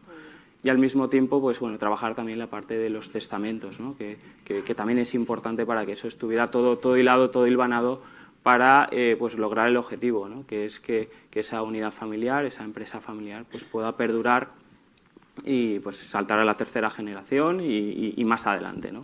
Intentar mejorar esos ratios que hemos visto antes, que son preocupantes, ¿no?, que solo un 7% de las empresas familiares pues lleguen a manos de la tercera generación, pues es un dato preocupante. Muy bien. Voy a aprovechar aquí para hacer una pregunta también al profesor Nordqvist. You have mentioned that the government in Sweden is very concerned about succession in the companies because the sale of the companies is not a good point in terms that they are sold to foreign, and that can affect the employment. What type of measures have the government? It has taken some kind of measures to help succession plans in enterprises. Taxes, I think it's very low, but anything else? Not really. There has been a few, but very minor support programs. Spending money, particularly small companies, I would say, to support them in starting to think about succession and starting discussions within the family whether to keep the business or sell the business. But that has been very, very minor, I think. The big thing they did was to abolish the gift and inheritance tax, as I said. Then there's also, I should say, the previous government, which we had, the center-right government, they also had a more liberal view on this. So they said that it's not necessarily the best, actually, if the business is kept within the family. Some businesses might strive more if they're sold. So it's not necessarily the case always that the new owners close down the business, of course, but there might be new owners with new resources, new ideas, and they develop the company. So they had more liberal market view, if you will, thinking that whatever happens, it might be actually for the better for the company, because some companies need a new owner. So I think the issue of longevity is interesting because, of course, in some business families, it makes sense to keep the business, but sometimes it might be the best choice to actually sell the business. Yes. Because what we also see in our research and in our activities with companies is that there's quite often you have young people in the next generation who maybe don't want to take over the business, but they feel the pressure from the older generation to take over the business. And then they feel trapped. They feel like a yoke that they're carrying. And that can create quite a lot of problems. Yes, of course. So it's important to have a nuanced discussion about this. I think that sometimes it's better to pass on the business within the family. Sometimes it's better to sell the business. And I think that's very much where the discussion in general is in Sweden, that there's no clear... today there's no clear sort of position that keeping the business within the family is the best. But there's a lot of people arguing the opposite, actually. Finally, it's a thing that the owners has to think with the family. Yeah. Perhaps the protocol is a good measure to think about it. Ok, por abordar un segundo problema de los que se ha hablado respecto a la empresa familiar, quería referirme ahora al tema de la profesionalización del órgano de administración, ¿no? Más entrando en lo que es el gobierno corporativo. Esto además pues está muy de actualidad en España porque sabéis que con la aprobación del nuevo Código de Buen Gobierno para empresas cotizadas y la reforma de la Ley de Sociedades de Capital en materia de buen gobierno, pues se está incidiendo mucho en lo positivo y lo que favorece la sostenibilidad de las empresas, el tener instaurado en la compañía pues un buen gobierno corporativo. Y esto empieza sobre todo por un órgano de administración pues con un buen funcionamiento. Desde este punto de vista, ¿nos podéis contar un poco en vuestras empresas cómo habéis, o sea, si se ha llegado a abordar este tema de la profesionalización del órgano de administración, pues no sé, estableciendo reglas de funcionamiento con un número de reuniones, un orden del día, una agenda, incorporando consejeros o de alguna manera bien del órgano de administración o bien algún consejo asesor externos o independientes? ¿Cuál es vuestra experiencia en vuestra compañía respecto a estos puntos y cómo veis que se hace en los países en los que tenéis la filial, en Bélgica y en Suecia? ¿Empiezo yo? Bien, si quieres seguir. Vale, voy a aprovechar para intentar hacer un poco desde mi punto de vista, ¿no? Porque al fin y al cabo nuestra experiencia en Suecia pues es de muchos años de trabajo y es de trabajar con una empresa pequeña, familiar, ¿no? Donde de primera generación, donde quizá no está tan resuelto esto, pero un poco por lo que conocemos, me gustaría un poco hablar de los problemas que tiene la empresa familiar y luego derivar en la profesionalización y cómo se resuelven en un país y en otro, porque creo que es algo de lo que quizá, en fin, desde mi punto de vista en Suecia tienen mejor resuelto. Muy bien.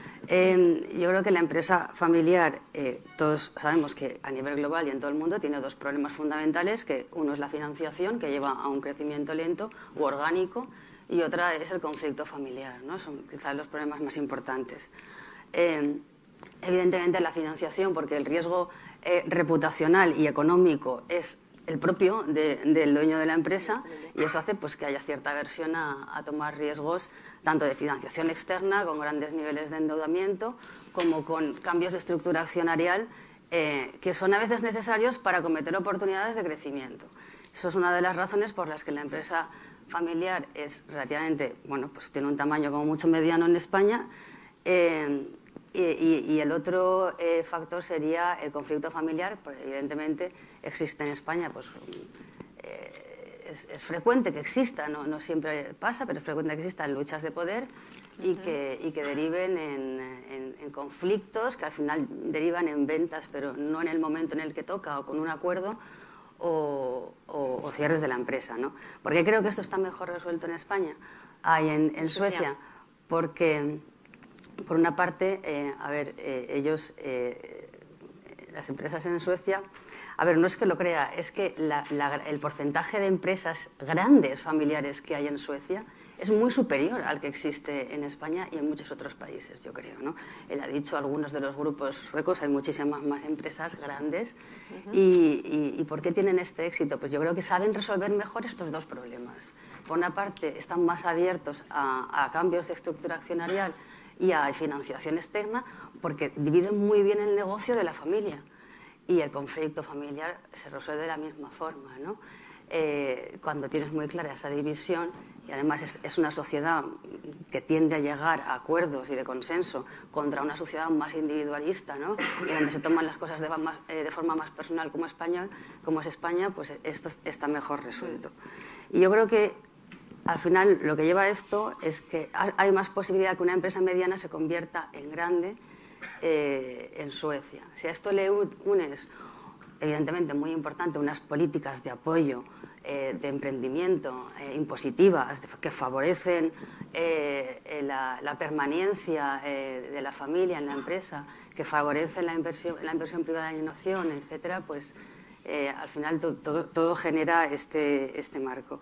Y es muy importante tener empresas grandes porque, como habéis dicho, captan mejor el talento, invierten más en I+D, son más competitivas, aprovechan economías de escala, son capaces de acceder a mercados de capital mucho más fácilmente, y al final, pues en un mundo global, si no eres competitivo, pues la posibilidad de que desaparezcas es muy superior a lo que lo era años antes, ¿no? Bueno, luego hay otra figura que a mí me sorprende, hablando ya de órgano de gobierno. Yo, como he dicho antes, creo que el protocolo familiar es una necesidad, pero es una necesidad que a veces no se ve hasta la segunda o la tercera generación, y eso es un problema, porque el protocolo familiar, como mejor está, es desde el principio. Yo sí que veo empresas familiares cuyos fundadores son ellos, ahora gente más joven, que es más consciente de que tienen que hacer el protocolo familiar ya, pero eso antes no sucedía. Y es mucho más complicado llegar a consensos en segundas, terceras generaciones. Además, la familia es mucho más grande, ¿no? El Consejo de Administración es un órgano de gobierno, tiene que ser profesional y tiene que dividirse del Consejo de Familia. A veces pues mezclamos los asuntos de familia en el Consejo de Administración. Se resuelve cada vez introduciendo a gente profesional, que puede ser también de la familia y debe serlo, pero también a consejeros independientes, ¿no? Y luego hay una figura que a mí me resultó curiosa como en Suecia, que es la figura de la fundación. La fundación en Suecia, bueno, los Wallenberg, Carlsberg, Ikea, Lego son fundaciones. La fundación tiene todas las participaciones. La familia no tiene las acciones, no tiene las participaciones. Todas las tiene la fundación. Aunque la familia controla la fundación y controla las compañías de la fundación, ¿no? Y esto es una figura que es bastante utilizada en Suecia, bastante desconocida en otros países. En España, bueno, es bastante utilizada en Escandinavia en general, creo. Y a ellos les permite, o eso argumentan, los Wallenberg decían que ellos no estarían en la quinta generación a no ser porque son una fundación, ¿no? Ellos argumentan que disminuyen los conflictos familiares, les ayuda a permanecer la familia por más generaciones en la empresa o a mantenerse como empresa familiar, a protegerse contra adquisiciones, a ser más independientes. Y bueno, pues quizá es una consecuencia de cómo es la sociedad sueca también, ¿no? que puedan llevar a cabo también figuras como esta o que sean predominantes en el mercado. Muy interesante. Should I comment on this, on the foundations? Because it's nothing. Nowadays, there's not many new foundations being created, but it's actually a historical structure, we could say, from the after the Second World War. There were agreements between some of the major business families and the government. So basically, they struck an agreement that these business families, if they put most of their ownership of the companies in foundations, they would get tax benefits for that. And in return, the dividends from this foundation should be invested in towards social purposes, research, and other type of support systems. Yeah, so that's it's true, and this is it's a very important reason why, for instance, as you say, the Wallenberg families and a couple of other or a few other families have been so successful in transferring the business from one generation to another. But there's virtually no new foundations like that being. Or trusts like that being created. Those that exist, like Ikea, for instance, the trust of Ikea is located in the Netherlands, basically for tax purposes also. Pero sea a través de la figura de la fundación o a través de otras figuras, el objetivo de evitar conflictos familiares y de permanecer como empresa familiar. Bueno, ellos han utilizado en el pasado esa figura que les ha ayudado, aunque creo que tiene otras desventajas, ¿no? Quizás hace que sean un poco lentos a la hora de reaccionar ante cambios de mercado, que hoy en día es muy importante. Sergio, cuéntanos vuestra experiencia y qué puntos señalaríais como ventajas, ¿no?, de la profesionalización del órgano de gobierno para la continuidad de la empresa. Bueno, en nuestro caso, yo creo el primer paso que dio el fundador, Fernando Maestre, en los años 80 fue poner un director general que no fuera de la familia. Él ya había iniciado el negocio, pero vio que era mejor en este caso, ¿no?, que alguien profesional, un profesional del sector, viniera a dirigir la compañía, ¿no? Entonces ya ahí digamos que se empezó a separar los conceptos de propiedad, consejo de administración y dirección de las empresas. En estos momentos, después de, como he comentado antes, la constitución del Family Office, pues todas estas diferenciaciones se establecen muy claras en el protocolo.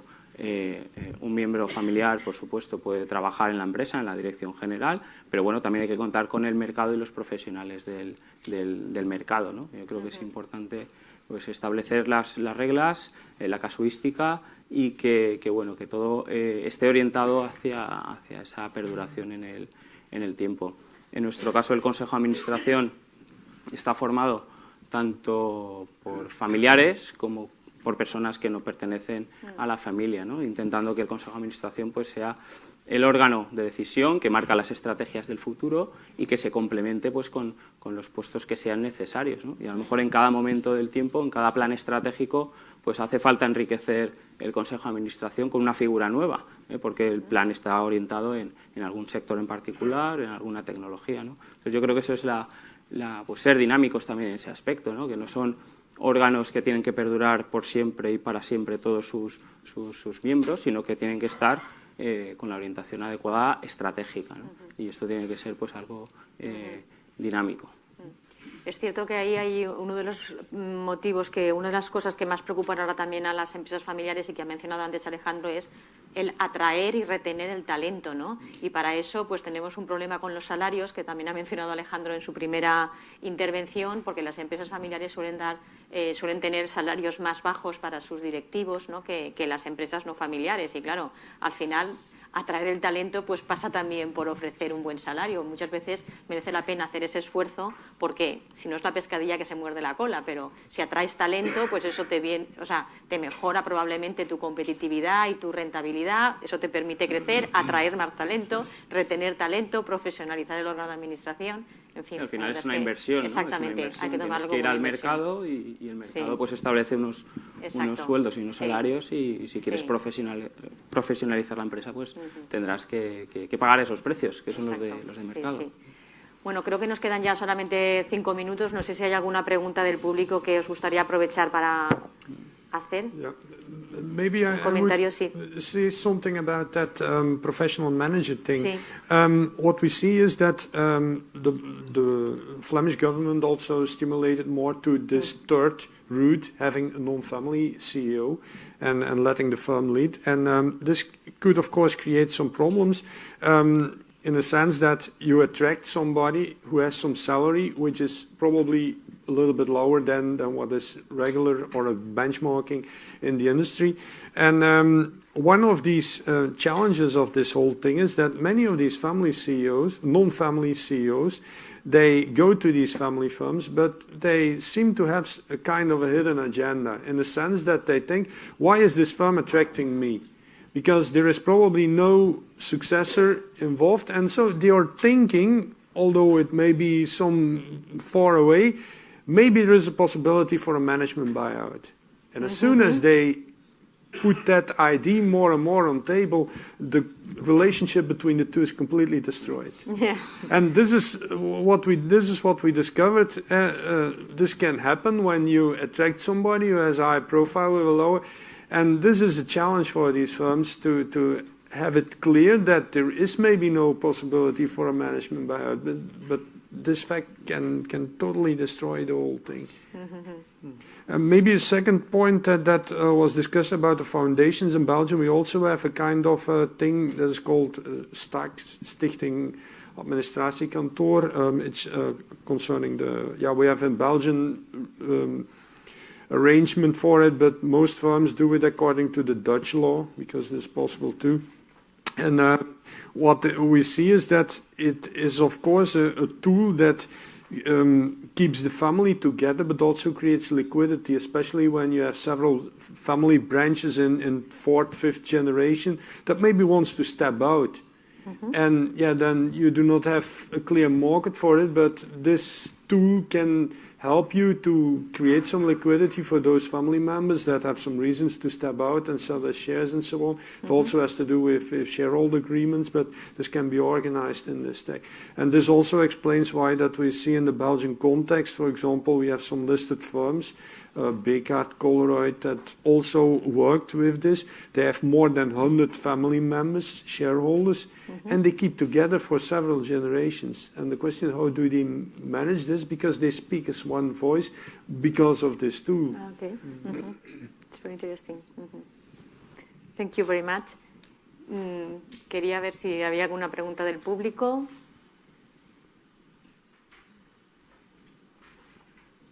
Bueno, no hay ninguna pregunta. Bueno, yo creo que podemos un poco concluir también diciendo que la empresa familiar, pues en fin, me parece a mí que en estos momentos afronta el futuro pues de una forma pues optimista, ¿no? Se ha mejorado la financiación en este momento, ¿no? Hemos superado una crisis importante, ha mejorado la situación económica, hay un mejor acceso a la financiación y bueno, pues ahora tenemos esos retos de mejorar la rentabilidad y la competitividad y desde el punto de vista más interno, pues en fin, la importancia que deben de tener los planes de sucesión en las empresas abordados con tiempo desde el protocolo familiar y bueno, y la mejora y la profesionalización que en fin, va a suponer una mejora del gobierno corporativo y siempre favorece la sostenibilidad a largo plazo de las empresas. Muchísimas gracias por vuestra atención.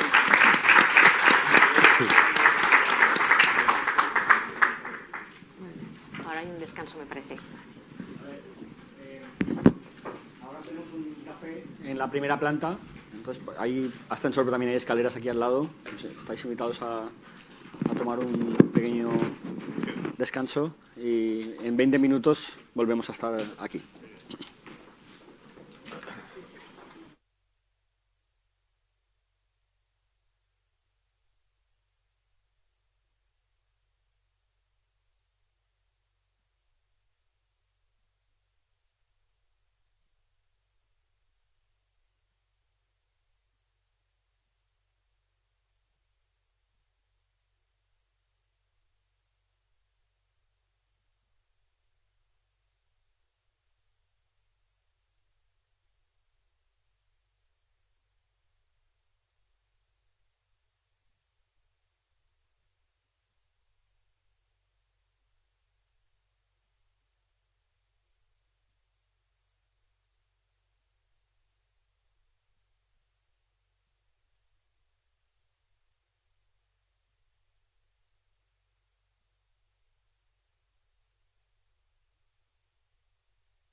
Buenos días a todos. Vamos a continuar con la jornada. En este caso empezamos un segundo bloque de presentaciones. Vamos a escuchar 2 presentaciones más, en este caso de Italia y Alemania, otros 2 países de mayor tamaño, con distintas características. Y el primer ponente va a ser Alessandro Minikili. Alessandro Minikili es profesor en Bocconi University, en la Universidad Bocconi, y bueno, también es uno de los miembros que es responsable del desarrollo de un observatorio de empresa familiar, el AUB Observatorio, que creo que significa IDAF, Unicredit Bocconi. Exactly. Me costó entenderlo, ¿eh? It was difficult to understand. The acronym. AUB. AUB. But, bueno, este observatorio tiene como 10 años por lo menos de existencia y por lo tanto tiene ya unos datos muy interesantes longitudinales que aportan un valor altísimo al conocimiento de las empresas familiares y aparte, pues al igual que el resto de ponentes, Alessandro es una persona con una gran reputación en el mundo de la investigación sobre empresas familiares. Gracias, Alessandro, per essere qua. Además me invitó a estar en Bocconi una buena temporada, con lo cual tenemos una amistad especial. Grazie. Tante grazie. Okay, so buenos dias, good morning. And thanks for inviting me. It's a little bit embarrassing that I'm less able to speak Spanish than a Swede. There are other embarrassing things about Swedes today for Italians, but this is another story. As Alessandro said, my name is Alessandro Minikili. I'm working at Bocconi since ever. Basically, I'm grown up there. I'm associate professor in the Department of Management Technology and director of research in our business school, which is a separate entity from the university, even though under the same legal form. So it's a little bit strange arrangement, quite unique in our world. So we are trying now to connect the two. One of the things that characterized Bocconi for long is, and also the reason for my personal interest, is the focus on family firms. When I joined in 2000, the PhD program, I did nothing. I didn't know nothing about family firms and the relevance, and I have seen that a group of people, especially in strategy, they were talking about family firms. And the group is not very large. Probably my colleagues have larger groups, so we are less than 10, excluding students and research assistants. But we are very committed also with the entrepreneurial community in Italy and also internationally to develop research and knowledge, to be honest, quite specific on the Italian context. So I very welcome the initiative that Alessandro had to make comparisons, because I think that we know pretty much about Italy, but we know less about other contexts. So that's one of the pros and cons. And probably the reason why, the reason for this focus is that Italy is known for family firms. At least that's my perception. When I talk with colleagues, especially in the United States or in other countries, they say, oh, Italy is the place where you have family firms. And this is true, but when you know the context, this is only partly true, because you have family firms in Spain, you have a lot of family firms in Germany, you have family firms wherever in Europe and also in the United States. So in our understanding, so if I ask you to name few families in Italy, I'm sure you will end up with Agnelli. When it was Agnelli, now it's Elkann, leading the FCA, Fiat Chrysler Automobile Group. You will probably end up with Benetton, also because you have a recent attempt to take over Abertis, right, in Spain. So we had a discussion about the expansion of large family, let's say, conglomerates, because at the end, it's a family firms that is grown up, but still, pretty much family dominated, because now they have a new governance structure in which all the members of the new generation, they take charge of one group of businesses. So they are specializing in the holding firm in terms of businesses. But still, and others. And probably you will remember all the family firms in the industries which we are very well known for. We have the 3F, fashion, food and furniture. Until yesterday we had also football, but now we have only 3F. Sorry. And if you think about fashion, we have very large families like Ferragamo, for example. They have very well-structured governance. We have all, the first-generation firms, Armani, then probably later I will tell more about Armani because Armani decided a very interesting path, for the succession and all the others, Versace and whatever.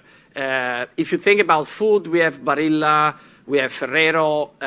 What they have in common is that they are very large and they are private, so they're not listed in the market. Then we have other firms in beverage like Campari, for example, which is listed but very family control. If you think about furniture, probably furniture is less famous in terms of brands, but we have still Molteni, Poltrona Frau, we have still Polyform and very large and high-end producers of furniture worldwide. But this is not everything about Italy, so that's the common understanding. So large family firms, private, in the most representative industries for the country.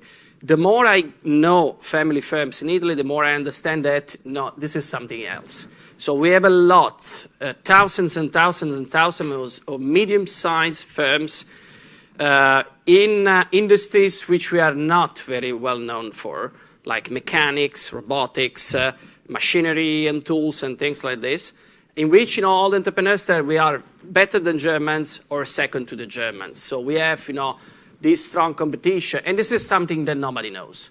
So that we have a landscape of mid-sized family firms which are very competitive worldwide in their industries, and these are not necessarily the food, fashion things that we brand our country for.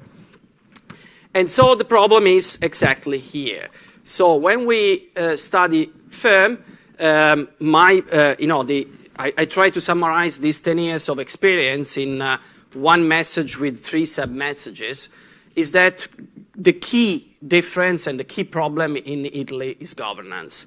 And when my colleagues ask, what are family firms? I have some colleagues that ask, but why you study family firms? Why they are different? I say, family firms are firms with a huge governance problem, okay? Or with a very specific governance problem or issue that needs to be addressed, different from the others. So that's the reason why I think this is the problem that we have. And this is the problem of these thousands of mid-sized firms. Because yes, Ferragamo, Barilla, in their own respective ways, so they have different governance arrangements, but they found their own way, okay? The problem is with mid-sized firms where the entrepreneurial culture is not that strong, and they are struggling with governance because they are, let's say, skeptical, first of all. They perceive governance as something that is for listed companies and not for private. But again, in family firms it's very important, also for private and probably mostly for private. Because listed companies, they have to follow the standard rules for all the companies. Private companies, they are basically there and without guidance. Perceive as a cost. One of the questions that I get always from entrepreneurs is, yes, the cost is very clear, what's the benefit? The problem is that the cost can be measured. The benefit is more difficult to measure because it's more in the long run, and sometimes it's not that tangible because, what's the benefit, what's the advantage of survival? What's the advantage of a good succession? It's probably enormous, but cannot be quantified. And we know that at the end, corporate governance is the architecture of a firm. So if you want to look, for example, if you want to change organizational structure, in a number of times, entrepreneurs say, well, we have a problem with the organization, okay? And then the problem is in governance. Or we have a governance problem and the problem is organization. So I think that, identifying, the nexus between governance and organization is something that, for example, mid-sized firms are not very well for. Generational transition, I will spend a few data about generational transition. I think this is the big problem. In all the countries that have been industrialized after the Second World War, and especially in the 50s and the 70s, in the 50s, the 60s and 70s like Italy, we have still 33 or 35% of firms in the first generation. And most of them are large firms, and they are under an enormous threat, the threat of failing the succession. Again, succession is one of the topics that you say, okay, succession is boring, it's old topic, but still it's the most fundamental problem of family firms in any way. So I think that we miss a lot of structure there in the way we approach the problem.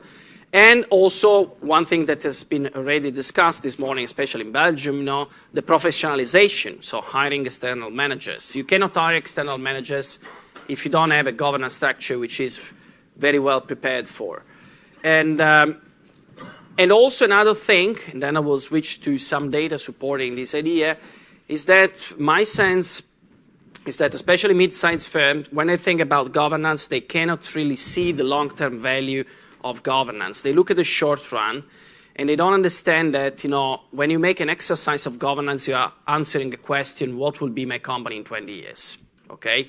And, when you ask this question, people start to be puzzled, and they don't know exactly, because that's an important question, but they don't connect with governance, because governance is perceived more as a set of rules with some legal implications, but not that strategic. That's the reason why I called my presentation the strategic value of governance. And I will try to support, my thesis with evidence from our observatory, where IDAF is the Italian Association of Family Firms. So we are working actively with these associations. Also, we get insights, we exchange, and I think this is, which is exactly what you do. I think is the way to increase the culture in the country. Let me just say something about the governance models, okay? And what are the governance models that are successful? First of all, a couple of words, but very, very fast. I will use always the same set of data because we have this large database with 10,000 firms, 10,000 family firms over the past 10 years. So we have 100,000 observations.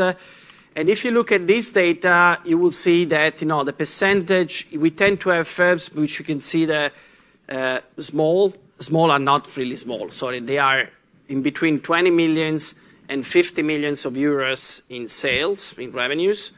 And then what we consider medium large are 50 million up, okay, up to the largest. So we, for our purpose, we split, this population in two parts, just to understand ourselves, the larger and the smaller firms. But when we talk about small, we're not talking about very small firms. We're talking about relatively small firms, where governance is important because the focus of our work is on governance. And you can see, of course, that, the percentage of family firms is larger in small firms compared to the medium-large, but still it's around 2/3 of the population, which is probably less than other countries. So again, we are not necessarily the place of family firms, but probably the place where family firms are more are different in some ways.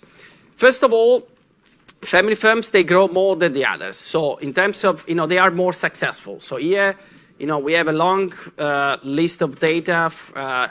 We cut in 2007, we have also data back to 2000. They always say that, family firms tend to grow more than non-family firms, medium, large, and small. So in all our population, we have family firms growing more than the others. We have family firms being more profitable than non-family firms. During the, one of the effects of the crisis, which in Italy actually happened mostly in 2009, probably similar to Spain. So the effect was in 2009. You can see that, in 2009, the gap in terms of profitability in favor of family firms reduced, and now it's stable around 1 point in terms of operating profitability. Again, we are talking about 10,000 firms, so this result is quite stable and goes across all the different industries. So it's not something for some industry and not for another. And also, what is interesting is that, given the fact that Italian firms typically use a lot of debt, so they tend to grow with debt. We don't have a private equity market, much less than other countries like France, for instance. I don't know about Spain, but definitely very small market for equity. We don't have a financial market, so we have 240 listed companies in total in Italy, so we have a very small stock exchange. Apple is, I think, 10 times or 5 times, I don't remember, the entire Italian stock exchange in terms of market cap. So, I mean, we are talking about very small market. So everything is the hands of the private initiative, and banks have an important role. But still, you know, family firms, what we observe is that during the crisis, they were the one, you know, reducing in a very fast, in further analysis that I'm not showing here, we have observed that family firms were the one putting new equity inside the capital during the crisis, and that's one of the advantages of entrepreneurs. So they put capital when, you know, they need to. So they are more, you know, say responsible in terms of ownership, and they have a debt-to-equity ratio which is lower than other things like, for example, coalitions of owners or companies controlled by private equity or branches of multinational firms. But that's just to give you an idea that they perform better. What I want to tell you, we asked ourselves the question, yes, but since we have a large database, how can we identify the most successful firms and the governance model that permit, you know, success? And okay, just to make, you know, we'll don't want to go into the details of the methodology, but what we did is to use at the same time 3 different criteria: companies with growing more than the others, more profitable than the others, and with a lower debt over equity. So companies that are financially healthy, okay? And we identify only 500 companies out of 8,000 overall family firms being, you know, the champions, okay? So these are really outstanding firms. And so we ask ourselves, which governance models do they have? The beauty of this methodology is that we don't need assumptions. So we just use the data to look at you know, the clusters of firms, and we discover something which is intuitive, something which is less. And what we discover is that these outstanding firms, so the 500 firms, can be structured in 3 different ways and not others. So comparing, you know, the successful firms against the non-successful firms. One is, you know, very intuitive, you know, the founder model. So you have a founder, it's not important the size, so the founder works very well in every size.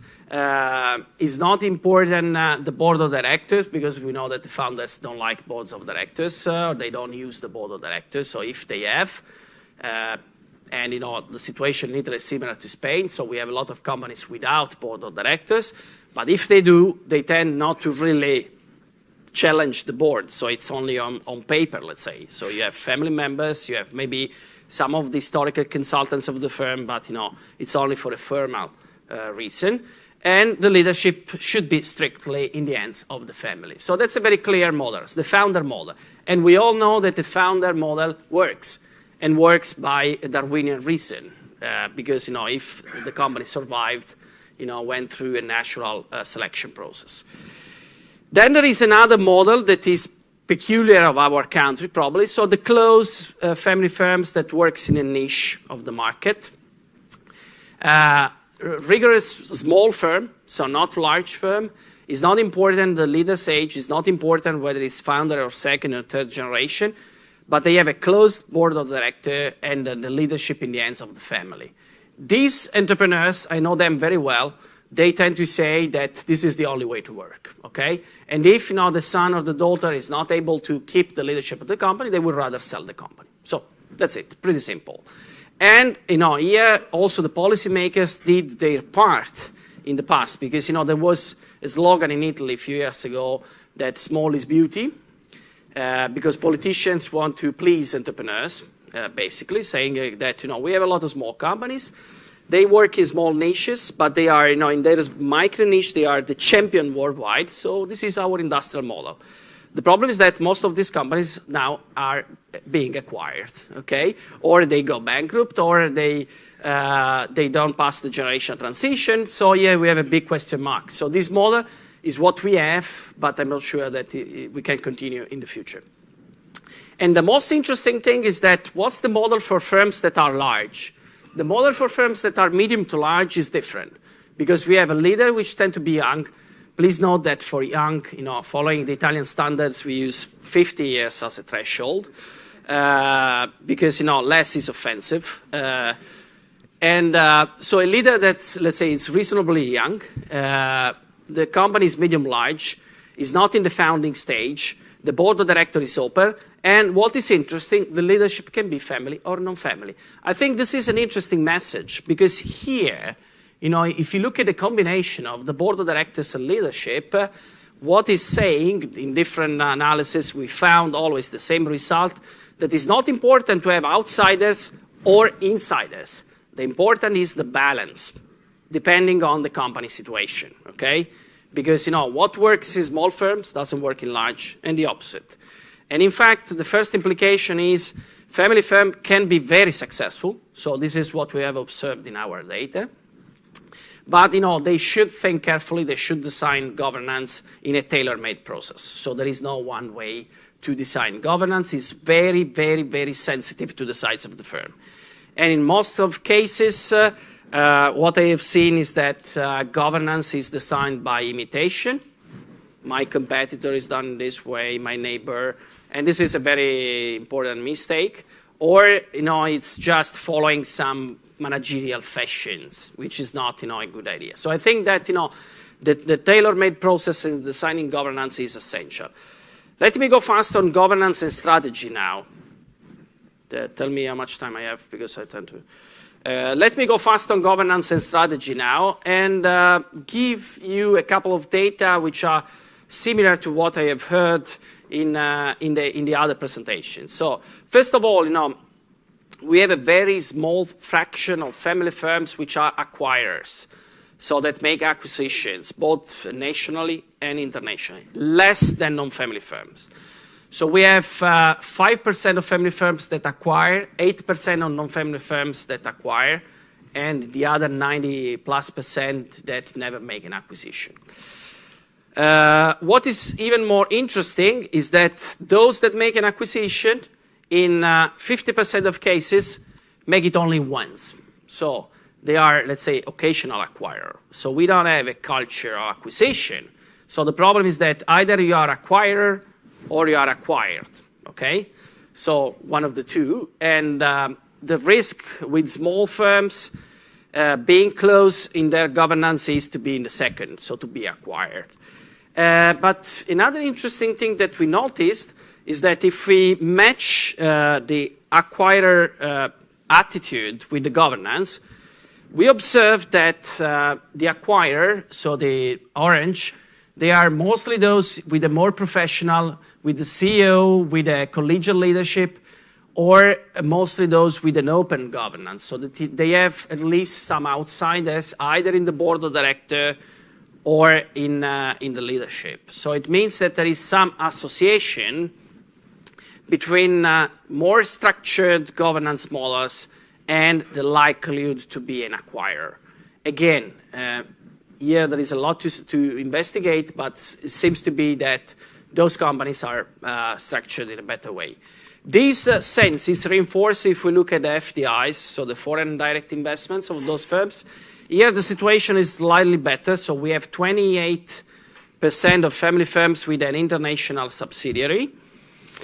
But still, the association with the governance model is in favor of more structured models, and also here, more than half of those firms have at least one outsider in the board or in the leadership, firms that invest abroad. So one conclusion, and they are more profitable, okay. One conclusion, the second implication would be governance is also important for strategy. So there is an association between some degree of outside presence in the governance and international acquisitions and international expansion. The opposite is, that you are passive in this process. So you are local and you are probably being acquired. Let me go for the last one, for the last implication, governance and generational transition. Because yes, here I think that we have some interesting data.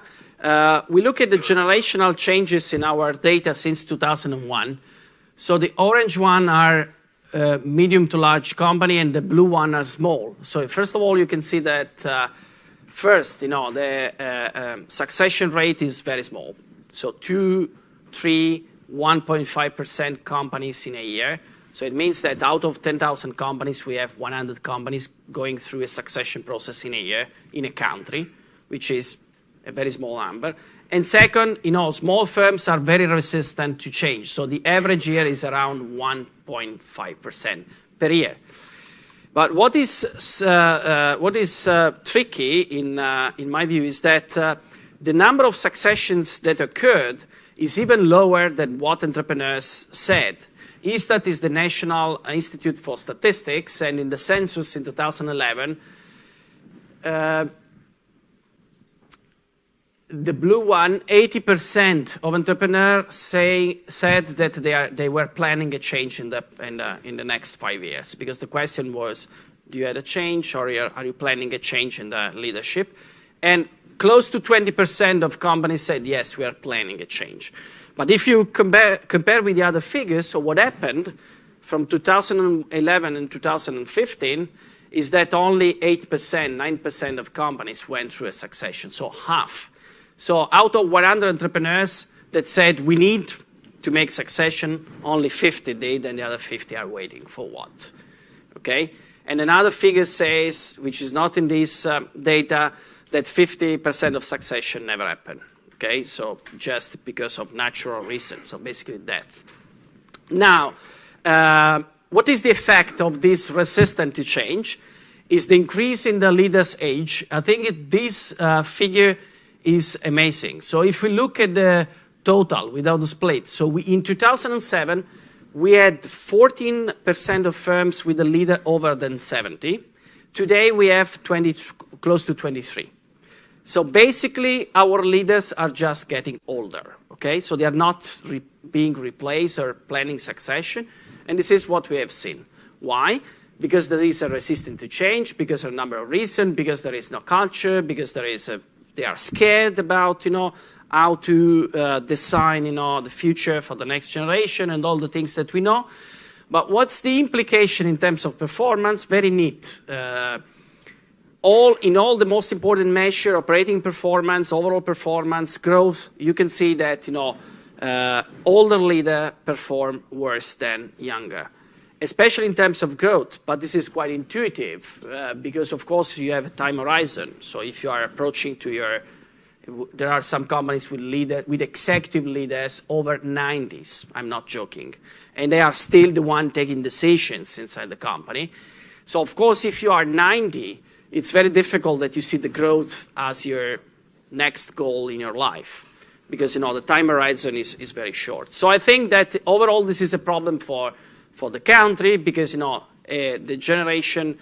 population of leaders is getting old. There is no replace, no succession, even if we have a very good succession taxes because we have 0 taxes for succession of shares if, the successor keep the company for at least 5 years. And the last message that I want to give is that is governance important for this process? And probably it should be something that entrepreneurs should know better. I think this chart is very interesting because, again, it collapses thousands of data. And you can see that if we look intra-family succession, so succession from a family member to another family member, and if we look at an open board of directors versus a family board of directors, the interesting thing is that when you have a family governance that performs very well, and then you have a family successor but without outsider, the company tends to decline. So family successors, together with other family members, they do not really make their potential. And the opposite is when you have outsiders. So when you have outsiders, the family member is put in the condition to perform. Here we can spend hours talking about why. Probably because, the successor has a different business idea, different business model. If there are outsiders, they would support the successor. If not, there will be family conflicts. That's one interpretation. Other interpretations that, outsiders in the board of directors are those keeping care of the succession process. Again, we can discuss whatever we like, but the evidence is that the family succession model is working better when you have open boards of directors. So the third implication is an open and balanced governance. Here the key word is balanced. So because we do not need that, you need to put a lot of outsiders necessary. It depends on your needs. Is key to manage also the generational transition. So not only for performance, not only for strategy, but also for generational transition. So these are the three theses that I want to bring to your attention and that I typically discuss. Because yes, data need to be interpreted. I'm not saying that it works always in all companies. Okay. There are a number of contextual factors, but still, if this is the landscape of an entire country, at least, when I talk to entrepreneurs, they say, at least in our context, which is the same in terms of regulation, macroeconomic trends, and whatever you like, politics, at least in this context, you should consider that those that make a choice in terms of governance, they are performing better. Thank you.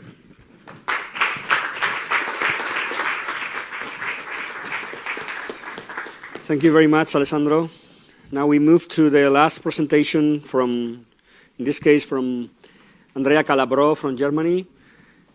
Andrea has just moved to a different university last month, I think, but has been for many years at Witten-Herdecke University in Germany, and has been leading also a research group, a research center for family business, entrepreneurship and family business. Is that correct? Yes.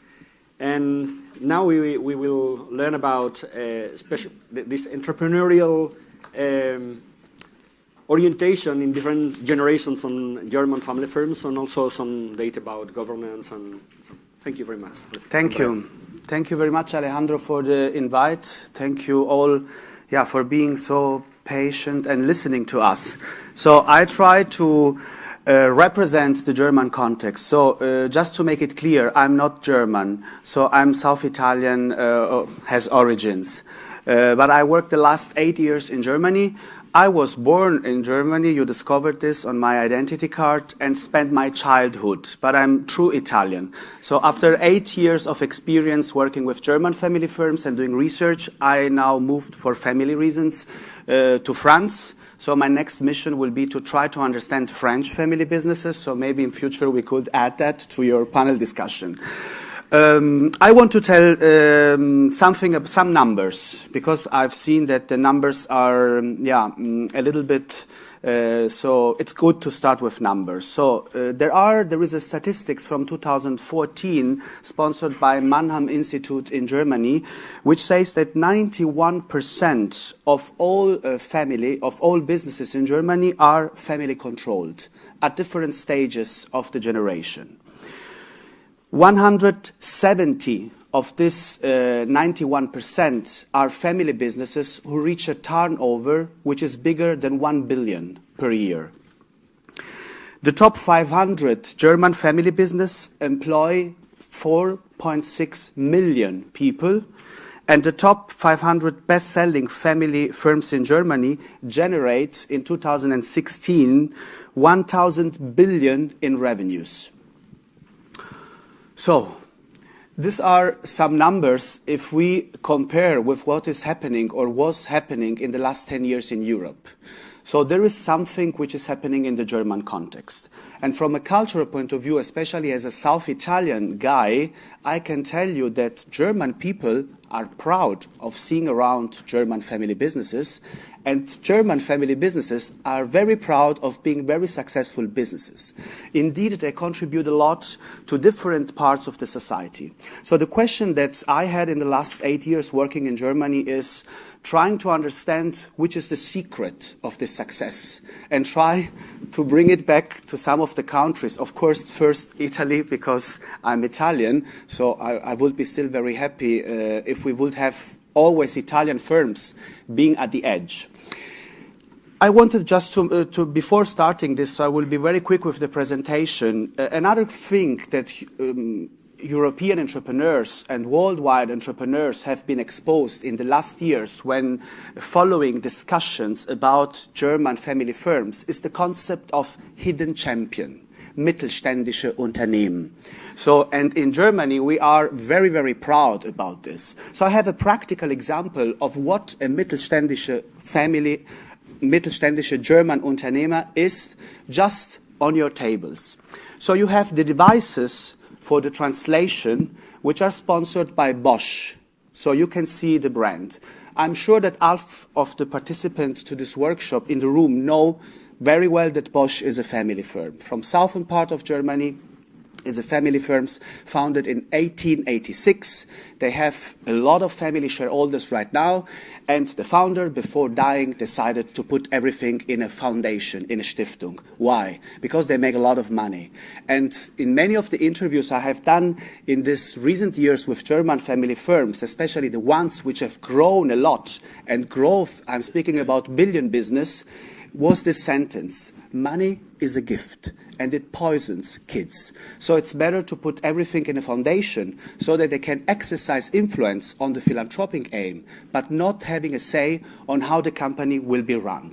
So if you take these quotes from interviews and then try to relate to what is German culture, this sounds a little bit strange from a foreign perspective, because you think at a lot of structure, a lot of governance, everything is planned. This is a little bit a myth about German family firms. So remember Bosch.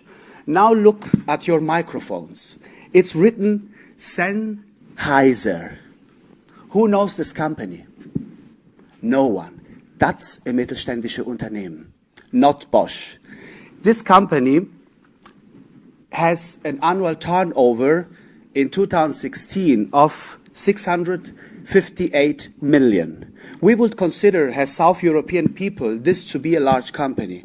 Wrong. In Germany, this is a mittelständische Unternehmen. So it's a small, medium-sized firm. So it's clear that when an academic or a consultant goes to this type of companies and tries to talk to them about governance from an Italian perspective, you would expect boards. You would expect two-tier system, an Aufsichtsrat, supervisory board, an advisory board, and then having rules, constitution, whatever. Wrong. This company, the founder, just passed the baton of the business when he was 98 years old. Was in the news last year, and the children, more than 50, have just started. And now they decided to rechange succession because just one of the son was chosen to be the successor, and now he has decided to involve the brother because the company is really big to manage. So these are some of the myths and the reality related to what we think about German family firms. Some more numbers, and then I try to give you some secret of success of this part of Europe. So the largest family firm, which you surely know in Germany, is the Peach family, Volkswagen, with 243 billion value around the company. The second largest is the Quant family from BMW, of course, with 104 billion values. Then we have the Schwarz family, which under Schwarz, it's not very well known because they have also a kind of hiding policy. They don't give interviews. From the founder of this company on the internet, there is just one picture from the 50s, and it's always the same. He has not given more interviews. I'm talking about the company behind is Lidl, which of course you know, with 98 billion of annual turnovers, and then the direct competitor, the Albrecht family, which is also in retail and is the Aldi supermarket stores, with an interesting story of split of brothers which didn't get very well along, and then they decided to found two different companies, Aldi Nord and Aldi Süd, and they have even a joint strategy on which part of the world whom should go to conquer. So, in addition to these numbers, to these names, you know many others. Just few. Miele, Merck, Haniel, Dr. Edka, probably known as Cameo in Spain. And the recent Henkel, of course. Haribo, which was on the news in the last days from some kind of scandals with suppliers.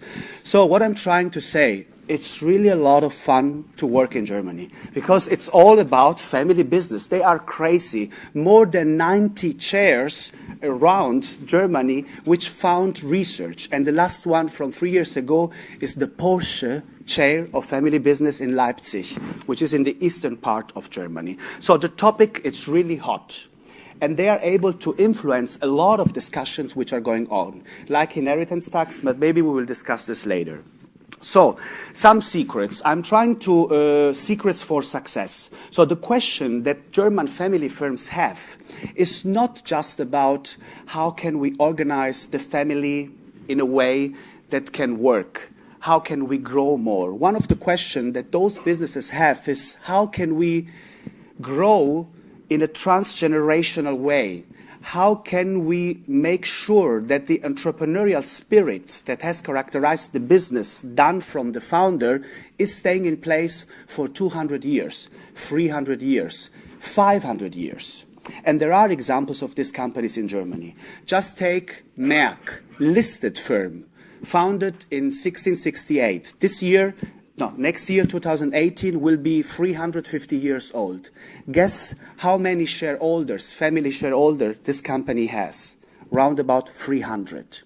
Do they know all each other? Yes, surely by name. But maybe they don't have a relationship with each other. How is it possible to have 200 family shareholders, be close to 300, be listed in the stock exchange, and be a 40 billion company? Yes, that's the secret I want to understand. This data, which I'm going to present quite quickly, it's part of a research project. Also, Matthias Norvest from Sweden is part of this project that we have done. It's a worldwide project with more than 43 universities. And of course, we had several European universities who participated in this project. I'm going to present few data about what makes German family firms different and which are the secret of success.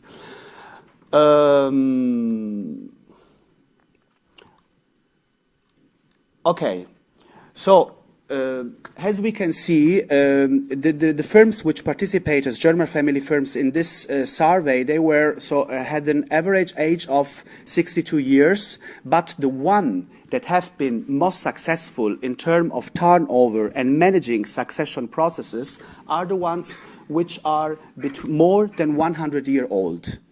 And this is a very interesting findings, because what we find here is that the growth pattern of these businesses is linked to the age, and especially when these businesses become older than 200 years, with an increase of family shareholders, these companies start declining in performance.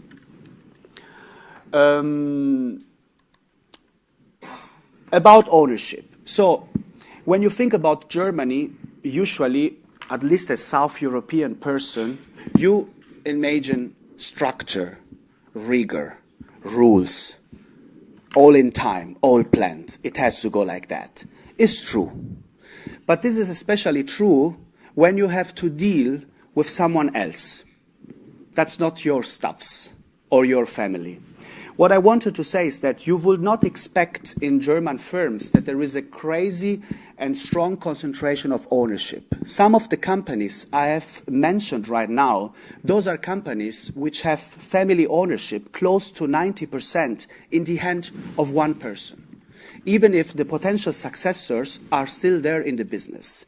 So in many of these mittelständische hidden champions from the German economy, they are really a one-man or one-woman show.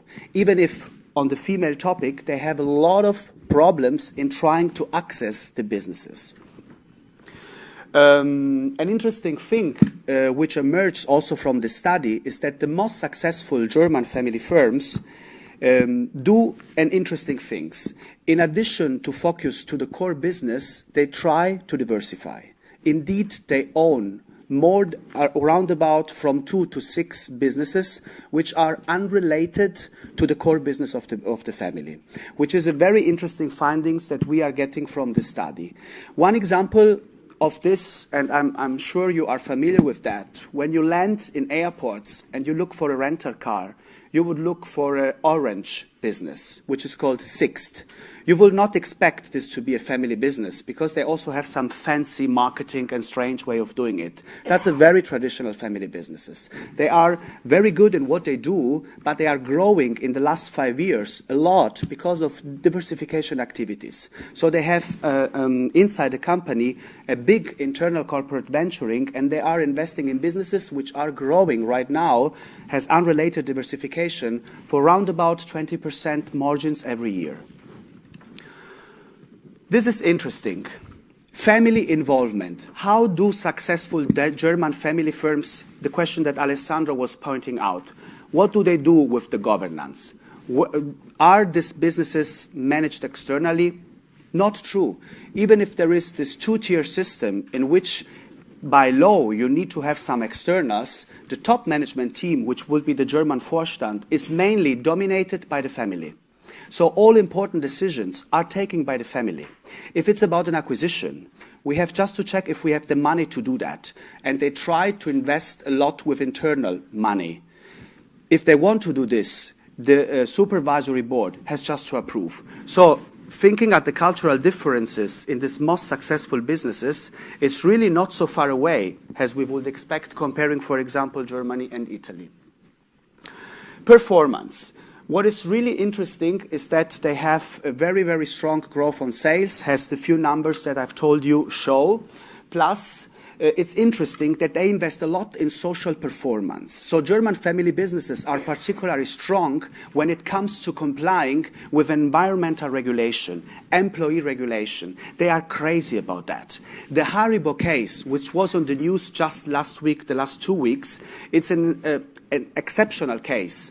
So imagine, and this was also in the previous panel discussion, a family business from Spain. So you try to make your costs working better, so you go for insourcing in a foreign country. And then someone from Spain advises you on a specific partnership, from where you buy the raw material. You trust the partner, so in Spain you are known because you do corporate social responsibility activity, ethical activity, and then suddenly this partner in another part of the world you discover that does some strange practices with employments, so underpaid, legal security and other stuffs. The scandal that has happened, this is exactly what happened to Haribo. It's really, really big. And because from some of the values that they have in their constitution of the family is to promote sustainable employment. And the supplier that they had was doing the opposite. So they are a strong employer, and usually they try also to not share cash profits with employees, but what they do is to support, for example, union discussions within the companies. This is something which I already anticipated, so they don't, the successful family businesses don't stick just to the legacy, to the core business. They are drivers of innovation, and they really try to diversify, but owning from 2 to 6 different unrelated business activities. Entrepreneurial orientation. So, but which is the secret of why is this happening? So are they really aggressive in terms of risk that they take? Are they really not taking care of the competition? Not completely true. We had some assumption in this model, but we see that these businesses take calculated risks when they move, especially in international markets, on when they start new activities in unknown territory. So the degree of risk-taking activity that this business takes is lower in respect of other dimensions like having autonomy in decision-making, being proactive in exploring new entrepreneurial opportunities. So we could say that there are risk-takers, but there are other dimensions of entrepreneurship which are more important for them. Second one, resources. We asked them, which is the most important resource for you as a company CEO and for this firm? Is it a social capital, physical capital, financial capital, human capital? Clearly, human capital. But we try to explore the reasons. So what do they mean by human capital? And many of these German family businesses have problems in putting in key managerial position external managers. Because, of course, they don't want someone which is external, especially to the family values, to influence the decision-making processes in the businesses. Third, governance. So the family business governance is really similar to what Alessandro was telling previously. So really a lot of involvement of the family in the top management team. So this is one of the board. And then in the second board, which is the supervisory board, when this is mandatory, they have also some externals. All these companies have a board of directors, but these numbers are high because in Germany we have a two-tier system. And when you have more than 2,000 employees, it's mandatory, like in other legal system, to have an advisory board, a Beirat. What is really interesting and different from other European countries is that German family businesses are crazy about family governance. So the likelihood to find a family constitution is easier. The fact that they have a family council, sure. Family meetings, sure. Family protocol, yes.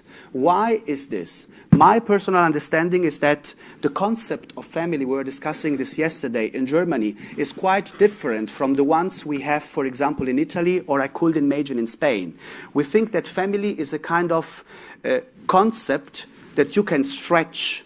So if you have problems within the family, of course we are going to solve them.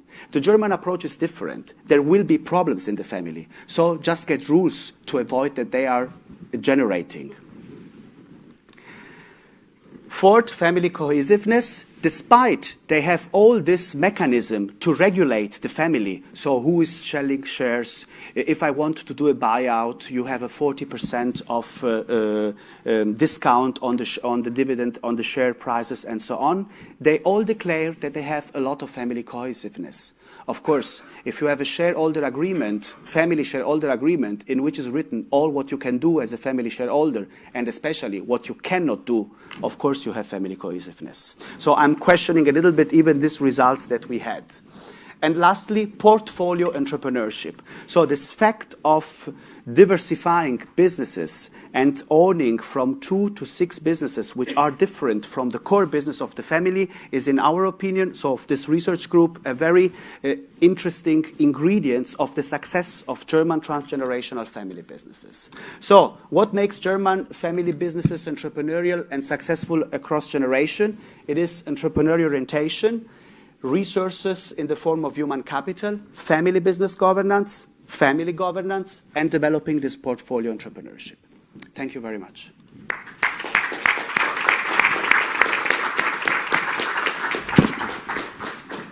Thank you very much, Andrea, for this very interesting presentation with all these names of these medium-sized hidden companies, hidden champions.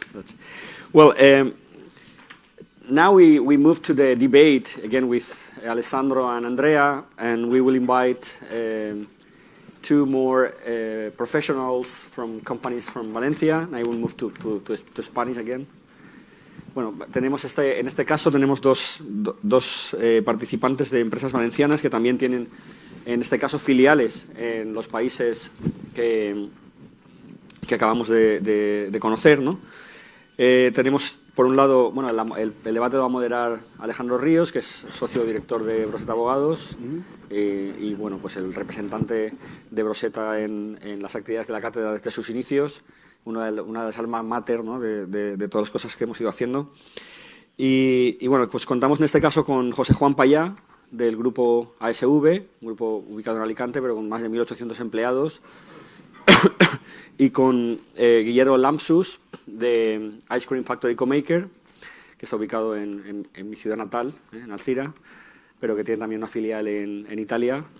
Y bueno, pues os invito a sentaros aquí delante y como hemos hecho antes, pues Alejandro moderará el debate para un poco intentar extraer lecciones de este nuevo contexto. Gracias. Se lo ponen ellos.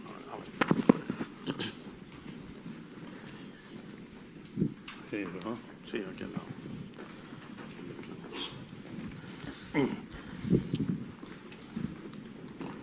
Okay, so thanks very much, Professors Minikili and Calabró,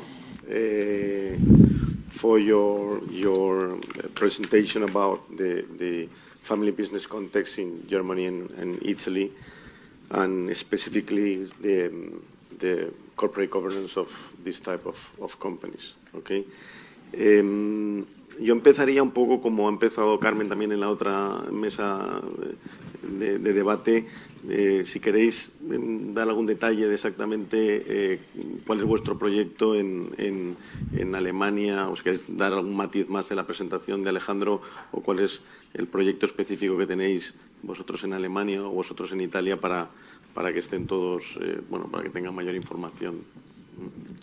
Muy bien, buenos días. ¿Se me oye? Sí, sí. Buenos días. Yo me llamo Guillermo Lanfus, vengo realmente en sustitución de mi hijo Guillermo, que era realmente quien tenía que venir aquí, porque en mi caso ya ha habido sustitución. En mi caso ha habido ya transferencia concretamente de responsabilidades.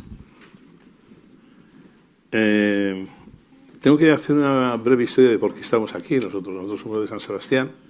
Yo he sido director general durante muchos años de helados Mico, que me dedico a los helados. El año 1992 compramos la compañía Videsa para tener una ampliación mayor. El año 1992 compramos a Videsa, me tuve que desplazar aquí para ver si podíamos reflotar la compañía. Afortunadamente lo hicimos en breve tiempo. Y ya cuando pensaba volverme yo a Vitoria, que yo soy de allá, pues para llevar lo que es el conjunto de las compañías, nos compró Nestlé. Tuve que hacer concretamente la fusión de Cami, Avidesa y Mico en una sola empresa. Fue una labor importante, tuvimos un equipo importante para hacerlo. Fue un auténtico éxito y finalmente había que cerrar una empresa. Y esa empresa era la compañía Avidesa de Valencia. Y a mí me pareció, pues, sinceramente, en conciencia un crimen mandar a 500 personas a la calle y planteé concretamente comprar la compañía Avidesa de helados. Y tengo que decir que, por lo tanto, soy un empresario casi por accidente, porque he estado durante muchísimos años siendo, digamos, director general de compañías que no hacían más que lanzar marca. Y ahora me dedico a hacer marca del distribuidor. Empezamos el año 2003, el año 2005 no teníamos absolutamente ningún cliente. Nos ha pillado, pues como os podéis imaginar, todo el proceso de inversiones fortísimas para dejar la compañía bien posicionada en momentos de crisis. Afortunadamente estamos vivos. Somos la empresa en este momento, ya llevamos 3 años que somos la empresa que más fabricamos de España y la 4ª de Europa. Estamos en Italia porque yo hace ya unos años, yo llevo muchos años en Italia, hace muchos años vi concretamente que Italia tenía un proceso de desarrollo de comenzar con la marca del distribuidor de una manera muy incipiente. Y era evidente que la marca del distribuidor a Europa, tanto en Alemania como en Francia y en España incluido, pues evidentemente había venido para quedarse. Y había que abordar concretamente cómo podíamos nosotros sumarnos al carro de hacer una oferta para que pudiésemos desarrollar la marca del distribuidor en Italia. Cuando planteé esto, evidentemente me dijeron que ir a Italia a vender helado, que el helado es el referente mundial del helado, era como ir a vender vino de La Rioja. De alguna forma la gente me decía, ¿a dónde quieres ir? Pero había hueco y realmente vamos teniendo mucho éxito en Italia. Y luego, si acaso, ya os diré, estamos en Italia porque es un mercado estratégico. Y luego, si acaso, mi planteamiento, yo voy a diferir un poco de lo que se ha planteado porque creo que quiero transmitiros, es qué diferencias veo yo entre Italia y España. Si te parece, hacemos la presentación un poco. También nos cuentas tú, José Juan, tu experiencia, cuál es vuestro proyecto en Alemania y luego a continuación entramos en las diferencias entre ambos países. De acuerdo, Alejandro. Bueno, buenos días. Nuestra llegada o entrada a Alemania fue por accidente. Nosotros hasta el año 2012 solo estábamos en España. En aquella época decidimos internacionalizarnos, visitamos Europa, visitamos Latinoamérica. Bueno, no lo he dicho. Tenemos 3 líneas de negocio: servicios funerarios, seguros y transporte sanitario. Entonces, en el año 2012 decidimos internacionalizarnos, visitamos Europa, visitamos Latinoamérica y en el año 2014 el principal operador de servicios funerarios de Norteamérica compró el segundo operador de Norteamérica. Entonces iban a producir pues situaciones de monopolio en Estados Unidos. Y donde había una oportunidad era en Miami. Miami tenían que desinvertir. Y bueno, pues dijimos, bueno, pues Latinoamérica, Miami no Latinoamérica, pero puede ser la puerta. Cogimos el avión, nos fuimos a Houston, donde estaba la central de este operador, y en el viaje nos llevamos las cuentas anuales y ponían exactamente que el único negocio fuera de Estados Unidos estaba en Alemania y que querían venderlo. Pues fuimos a buscar el calor de Miami y nos volvimos con el frío de Alemania. Así simplemente fue como llegamos a Alemania. ¿Y qué vimos en Alemania? Porque claro, esto es la realidad. ¿Qué vimos en Alemania? Que era un mercado muy atomizado y que se podía hacer un proceso de concentración. Cuando digo atomizado, para entender el tamaño, en Alemania estamos en los servicios funerarios. Hamburgo, que es donde tenemos la central, lo que es la ciudad, tiene 1.800.000 habitantes aproximadamente y hay 300 funerarias. Madrid, con 3.800.000, hay 10 funerarias. Pues, la comparación es así, y estas 300 empresas que hay en Hamburgo, y es un modelo que se repite en toda Alemania, yo no sé si llamarlas empresas familiares o negocios para que la familia viva. Esa fue nuestra llegada a Alemania. Vale. Bueno, ahora ya que lo que quería comentaros es, desde vuestro punto de vista, y creo que también desde el punto de vista de los profesores, comparando vuestra vivencia profesional o empresarial en Italia y en Alemania versus la realidad que ya tenéis en España, ¿qué diferencias veis? ¿Qué pensáis que debemos aprender de los italianos y de los alemanes? Y ya sé que esto es muy difícil porque los españoles somos muy de ver lo positivo fuera y no ver lo positivo en lo nuestro, pero ¿qué pensáis que a lo mejor en el ámbito de la empresa familiar podemos enseñar a estos dos países? Y luego también invitaría a los profesores que dieran su opinión. Vamos a ir para abordar concretamente el tema de la comparación de Italia y España en términos de lo que hemos hablado de la governance. Me he basado concretamente en un estudio que hizo Rasal Reynolds en el año 2014, donde lanzó 400 encuestas en Europa y realmente hacía un análisis concretamente de 4 elementos fundamentales de las empresas familiares en Europa, abordando concretamente qué pasaba en Alemania, qué pasaba en Francia, en Italia y en España. Por lo tanto, este es un tema que es un estudio objetivo. Yo ahí os quiero transmitir, ese estudio lo tenía yo hace tiempo, os quiero transmitir simplemente que no hay grandes diferencias. Es decir, si hablamos concretamente de la composición del Consejo, el número de miembros es similar, los miembros son básicamente todos de índole familiar, el porcentaje de mujeres, hombres dentro del Consejo es prácticamente similar, muy escaso en ambos casos, el tema de extranjeros es también muy escaso. Si nos referimos a la eficiencia concretamente de estos consejos de administración, os diría que prácticamente también es igual, 6-7 reuniones al año, duración de 3 horas y media, 4 horas en los consejos. La agenda es prácticamente la misma. La agenda es revisión económico-financiera, los CAPES, datos de venta, competencia y tendencia del mercado. Si es de carácter decisorio o es de carácter consultivo es prácticamente igual. Lo que sí existe, y para mí es la gran diferencia que existe concretamente respecto de España, es que el Consejo de Administración en Italia, por lo que hice el estudio, tiene mucho más contacto con el comité de dirección. De modo y manera que en los planes estratégicos, tanto la preparación como la aprobación, el Consejo de Administración participa mucho.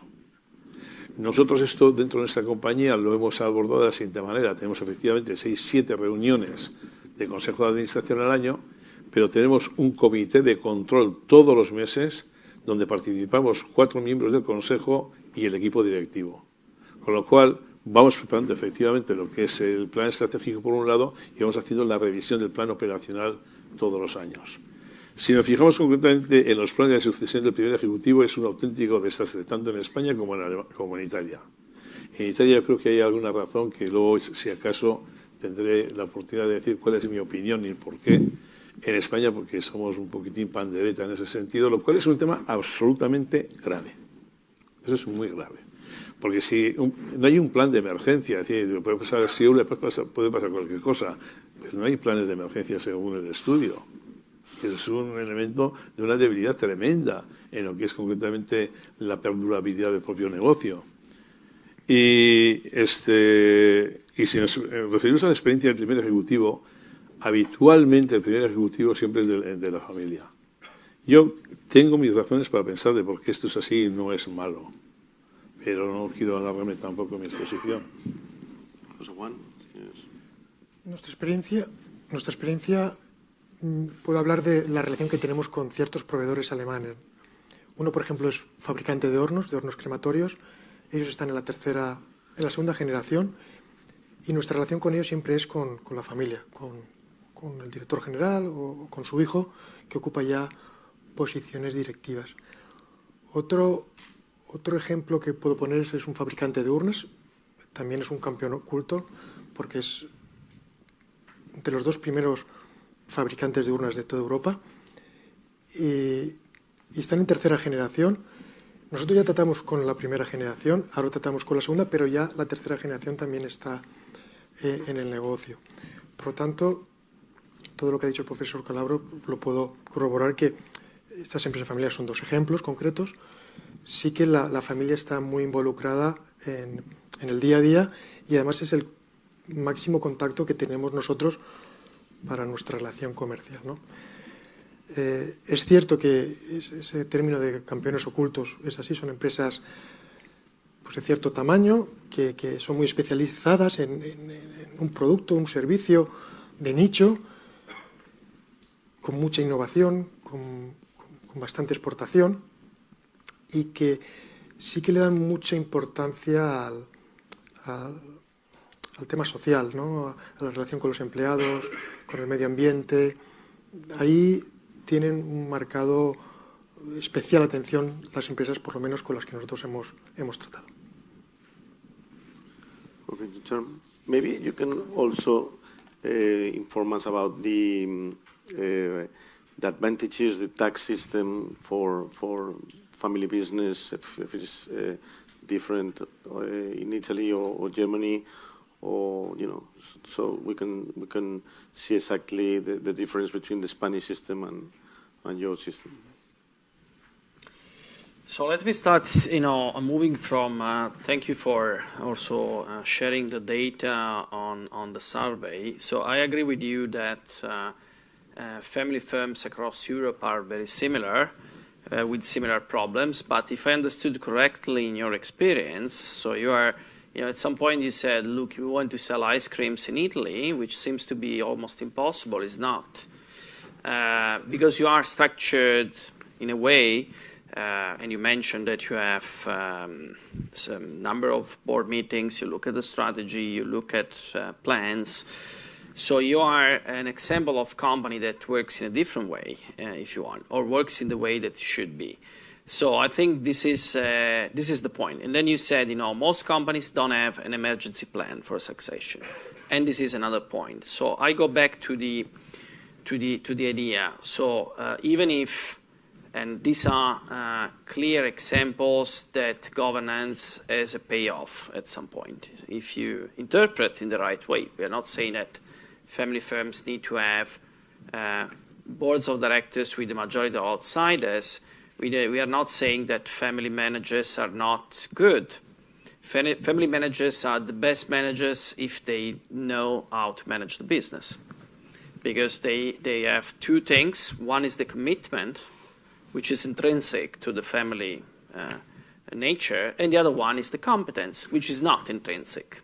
So if you are able to find, the guy that has both sides, so it's the best manager ever. But if not, probably it's a damage for the company. We have a study that together now that I want to mention about succession, which is exactly about this family or non-family successor, because you mentioned the succession plans.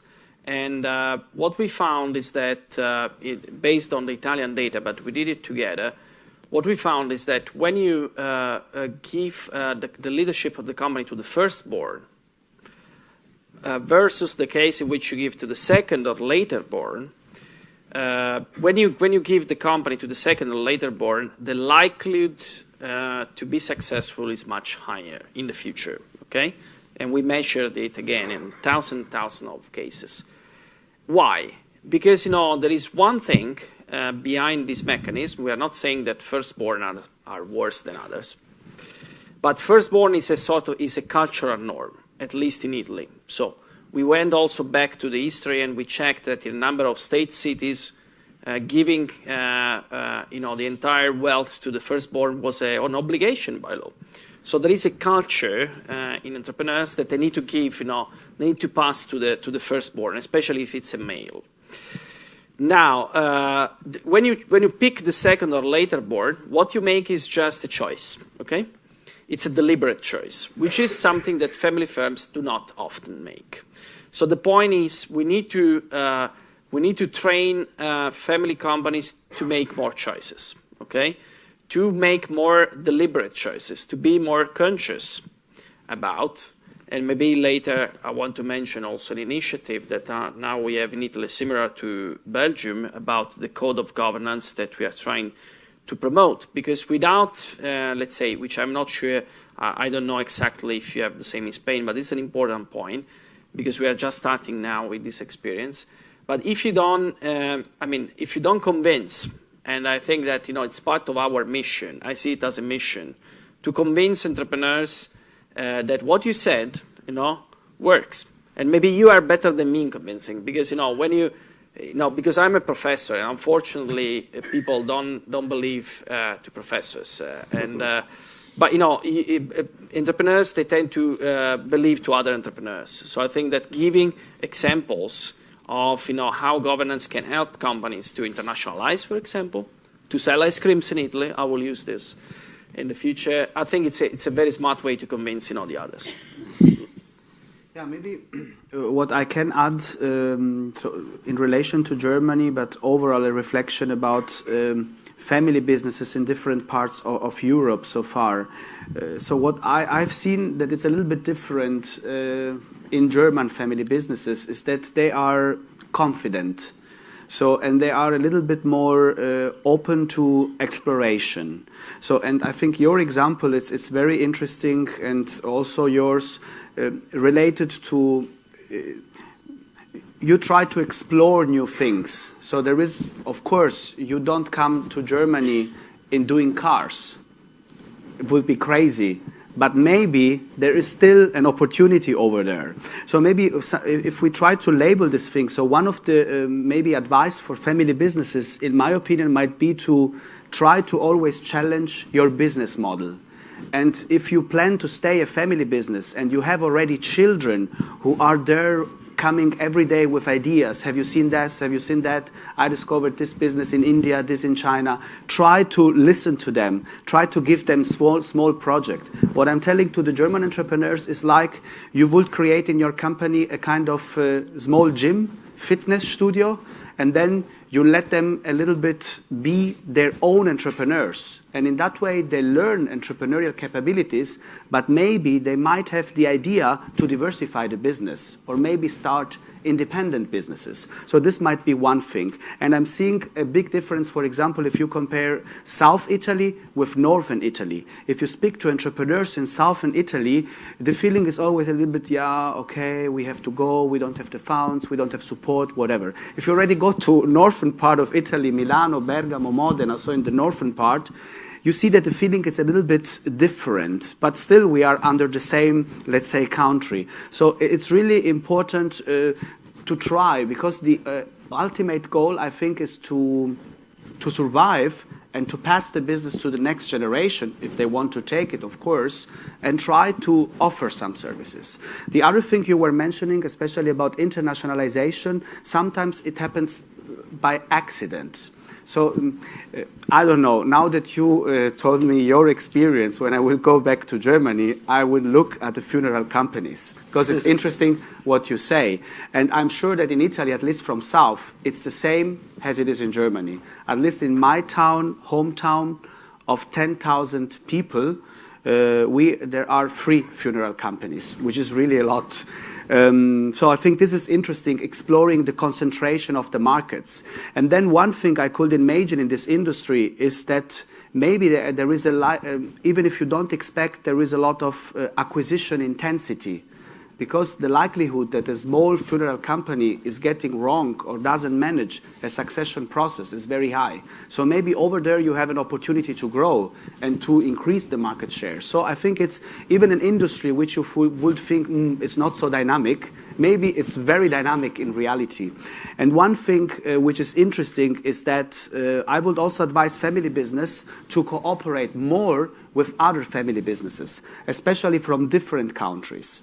Because when you go, I just take the South Italian case, as a South Italian business in Germany, even if you do not speak German and you do not speak a good English, and the Germans speak a very good English, it's possible to do business because they trust each other, that there are some family values on the base. So we care for long-term strategy, we care for employees, we care for making good quality business. And that's the starting point to do good joint ventures. So I would really advise, when looking at international markets, to look at players which have also a family behind, because it's easier probably to start doing businesses together.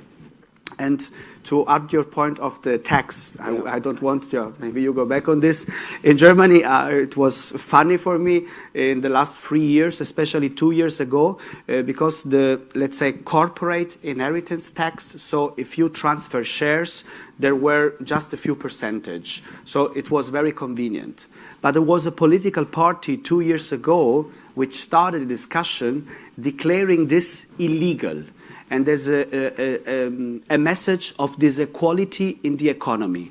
And the example they were using in television was, of course, if I have a 2 billion business and I transfer the shares to my son and daughters, of course they have, and not paying 50% of taxes, they will have a huge advantage in comparison to someone who is starting a startup from the scratch.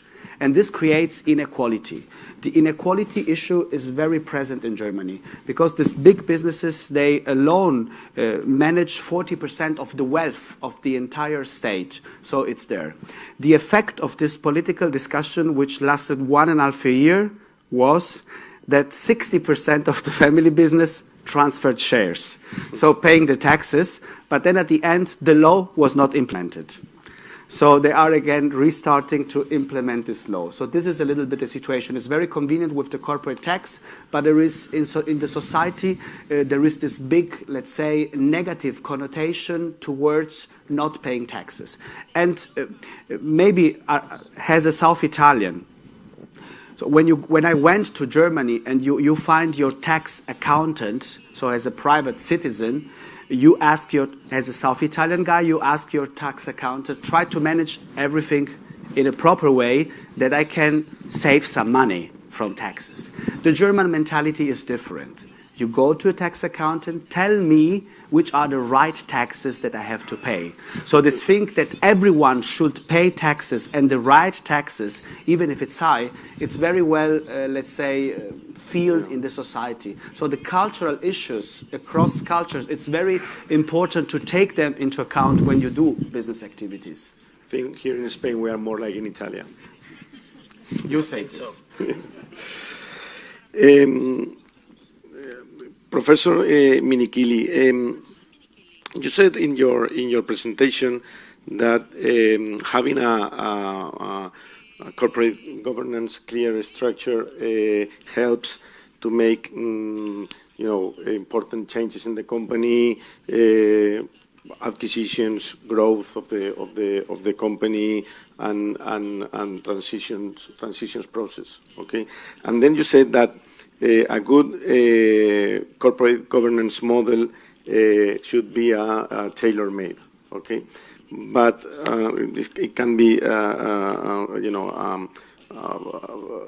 the same for all companies. Okay, so but from your point of view, which one are the main principles or concept that proper corporate governance have to be in the family business companies?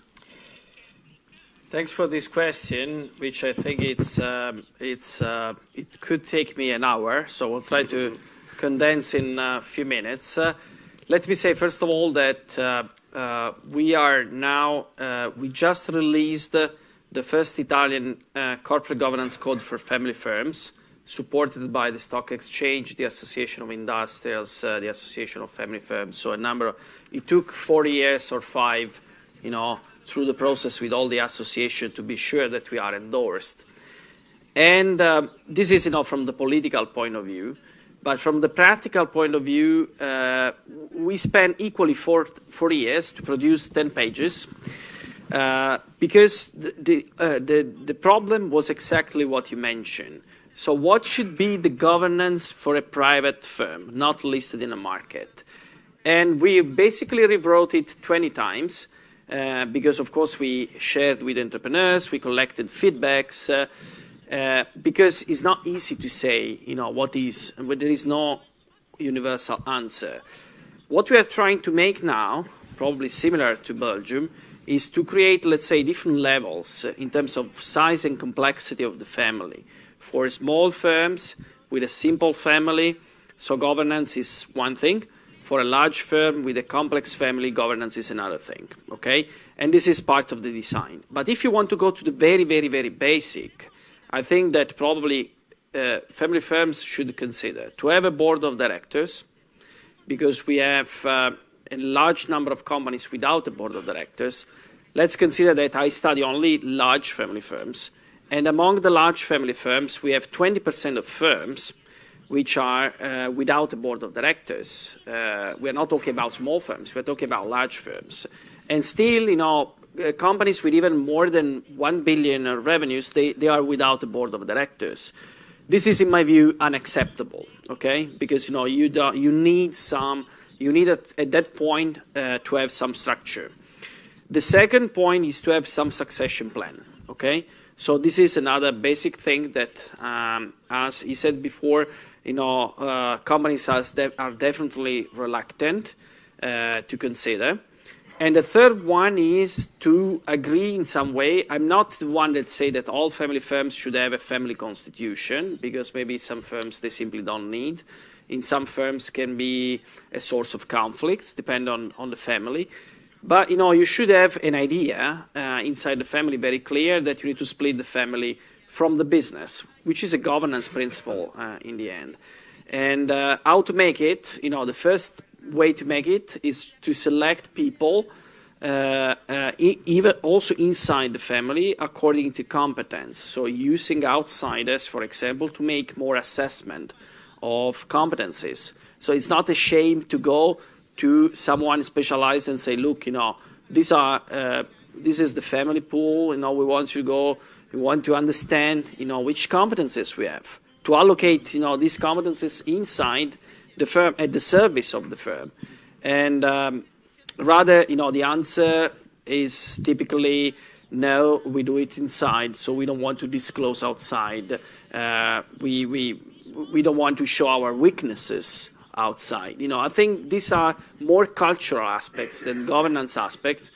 But still, to answer your question, there is no one design, but the design stage is very critical. Let me just add one thing. Unfortunately, especially in Italy, I don't know the situation in other countries, but we are basically driven, during succession, during restructurings, when the company decides, to change the legal form or the governance form, we are driven by professionals, lawyers, accountants, consultants, and they typically act, when the problem is already there. Okay, so when there is the succession is open, when the next generation is already inside the firm, so there is not a culture to plan in advance.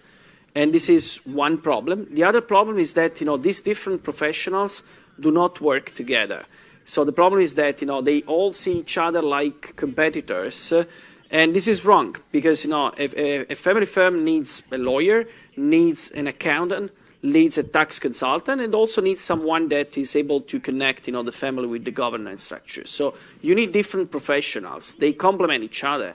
They are not working one against the other because, the result is that they follow, let's say, the technical rule, there is a new technical possibility, or we try to save some money, as you said, in terms of taxes, but maybe you make a disaster in terms of your business. Okay. Paso ahora a la parte de los empresarios. El profesor Calabró ha comentado en su presentación, bueno, ha dado un dato que a mí me ha sorprendido, que es el 70% de las empresas familiares pues tenían consejo de administración, también un poco luego lo ha aclarado con consejo versus también el supervisory board. Es un dato que me ha sorprendido, pero luego otro dato también que me ha parecido percibir de su presentación es que el emprendedurismo dentro de la empresa familiar pues es un emprendedurismo que se mantiene a lo largo del tiempo, ¿vale? E incluso invirtiendo en distintos negocios, etcétera, etcétera, ¿no? Yo, desde mi perspectiva, yo siempre he visto como que el emprendedor siempre era un poco la primera generación de la familia, que era el que montaba y el que asumía el mayor riesgo de emprender y de montar la empresa, y luego las generaciones venideras han sido más gestores de la compañía. Que se dedica a gestionar, en su caso, a hacer crecer la compañía, pero ese sentido de emprendedurismo pues no lo tenían pues tan metido en el cuerpo, ¿no? Entonces, la pregunta es, bajo vuestro punto de vista, ¿es así? ¿El emprendedurismo se mantiene a lo largo de las generaciones? ¿Pensáis que se mantiene a lo largo de las generaciones o pensáis que se pasa de un emprendedurismo inicial a una gestión posterior? Y luego también pues el profesor Calabró también pues que dé su opinión, ¿no? Vamos a ver, yo tengo que hablar de Italia, que es lo que conozco un poco, conozco menos Alemania. Italia, evidentemente, es un país de enamorar, porque es un país que es una maravilla, ¿no? Yo quiero hacer, bueno, en mi primera intervención, a lo mejor el profesor Alessandro no está del todo conmigo, de acuerdo, pero no era conmigo, sino con un estudio que era objetivo del año 2014, hecho por Russell and Reynolds, ¿no? Eso sí que es opinión y cosecha mía de mi experiencia durante 10 años en Italia. A mí lo que más me llama la atención de Italia, y es muy importante, es el entorno social. El espíritu empresarial, el espíritu emprendedor en Italia es muy reconocido socialmente, es muy respetado y es muy admirado. Es decir, la sociedad, de alguna forma, idolatra al emprendedor.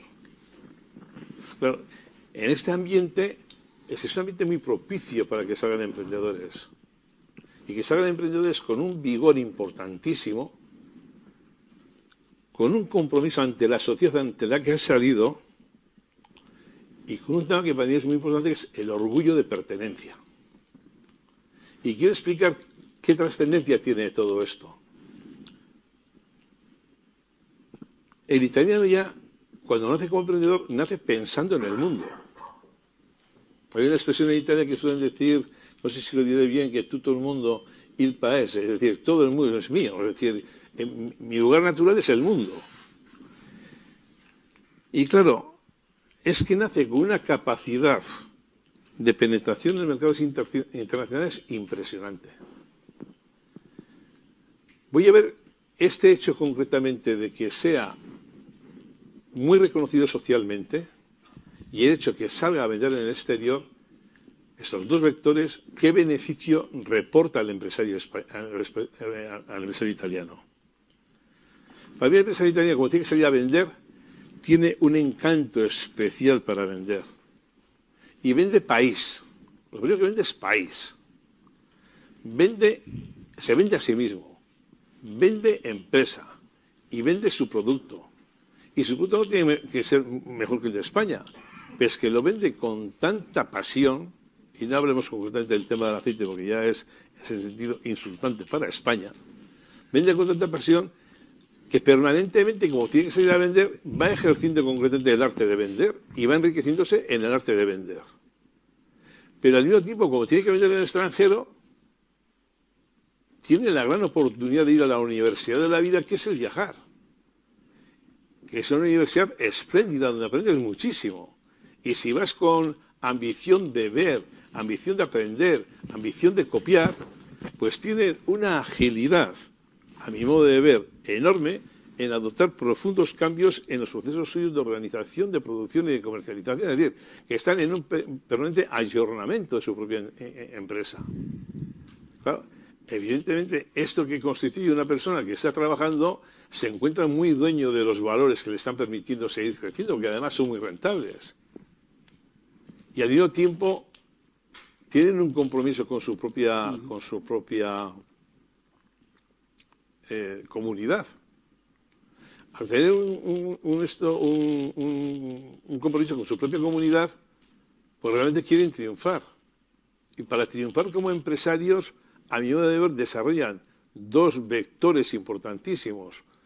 Uno es el trato que tienen con el personal, porque el personal le tiene que reconocer concretamente como líder que está tirando adelante con ese negocio, y al mismo tiempo respeta a otro tipo de empresarios que están dentro de su entorno, y es lo que, bien sea hablando del Piamonte, o hablar del Véneto, o hablar de la Toscana, o hablar de Emilia-Romagna, hay lo que ellos llaman en distritos industriales, y se juntan entre los empresarios medios para desarrollar concretamente un proyecto común. Yo suelo pensar siempre concretamente en el tema de la moda italiana. La moda italiana sería impensable si no hubiese concretamente un entorno geográficamente muy próximo, donde hay diferentes empresas que realmente están unidas entre sí para un proyecto en común. Claro, esto hace concretamente que el empresario, que teóricamente es idolatrado dentro de ese contexto sociológico, pues se encuentra muy cómodo. Y si encima gana dinero, piensa que tiene un modelo concretamente de desarrollo en sus manos que es la clave de su éxito. Es muy difícil que pueda pensar concretamente en ser sustituido. ¿Por qué? Porque conoce el negocio, tiene un compromiso con el negocio, muy importante, tiene un orgullo orgullo de pertenencia.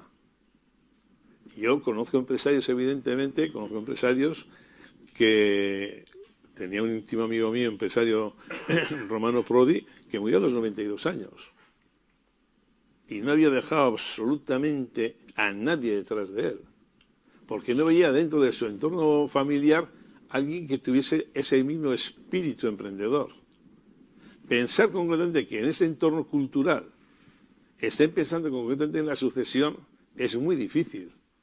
Y la relación que existe concretamente luego entre empresarios y trabajadores, hay una parte que es que tienen una idea clara que tienen que colaborar para poder competir en el mundo, incluidos los trabajadores, aunque luego puedan existir tensiones dentro de la compañía, lo tienen eso muy claro. Y por otro lado, de alguna manera el empresario es un poco el amo. Es el amo que les ha conducido. Entonces, yo os diría concretamente, por acabar con ese tema, voy a leer literalmente algo que me dijo este Romano Prodi, que me decía: mira, Guillermo, en la economía global para el empresario italiano, más que nunca sigue vigente la idea de pensar globalmente, de vender en el mundo y actuar localmente, es decir, made in Italy. El empresario español no tiene esto. El empresario español no va con orgullo vendiendo el producto made in Spain. Y vamos muchas veces con productos mucho mejores que los italianos.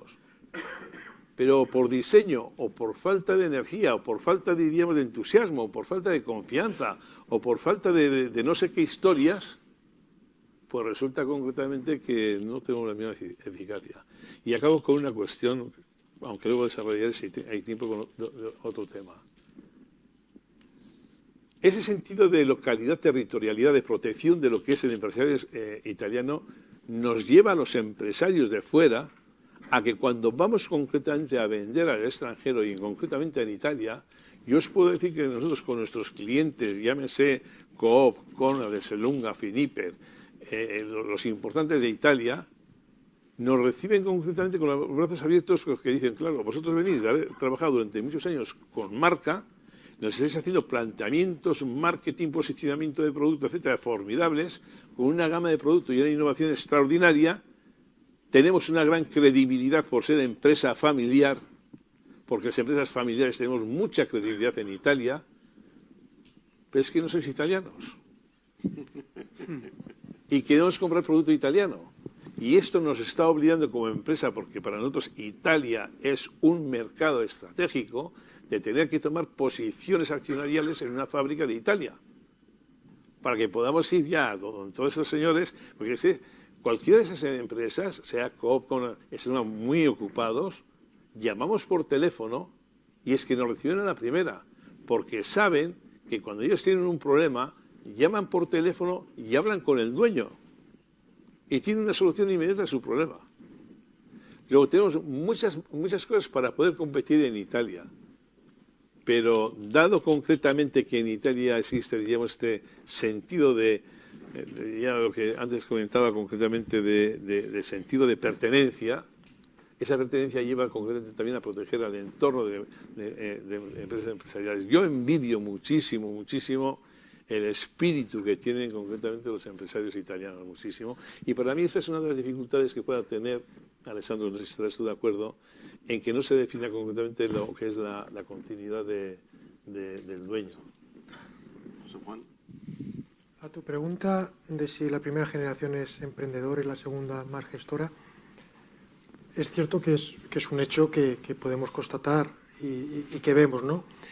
La pregunta sería, ¿la primera generación es emprendedora a lo largo de toda la vida o llega un momento que deja de ser emprendedora y prefiere ser conservadora para no perder el patrimonio generado? Ese emprendedurismo lo ha transmitido a la segunda generación y le da la oportunidad de que continúe. Yo creo que lo fundamental es que la primera generación, en este caso, sea generosa en dejar equivocarse a la segunda generación. Y sé que es difícil, ¿no? Porque si el fundador ha creado algo, lo que menos quiere ver es que la segunda generación se lo acabe, ¿no? Entonces, ahí debe ser difícil para esa primera generación el tener ese doble balance en su interior. Dejo, no dejo, permito que se equivoquen, con la posibilidad de que esto vaya mal. En nuestro caso, particularmente, pues nuestro padre ha sido generoso y la internacionalización la hemos llevado a cabo en la segunda generación. Y hemos recibido todo su apoyo. Y sin ese apoyo probablemente nosotros no hubiésemos sido emprendedores, porque si en la primera opción que decimos vamos a Miami, dice no, Miami está muy lejos, allí no hay nada que hacer, pues te van cortando las alas.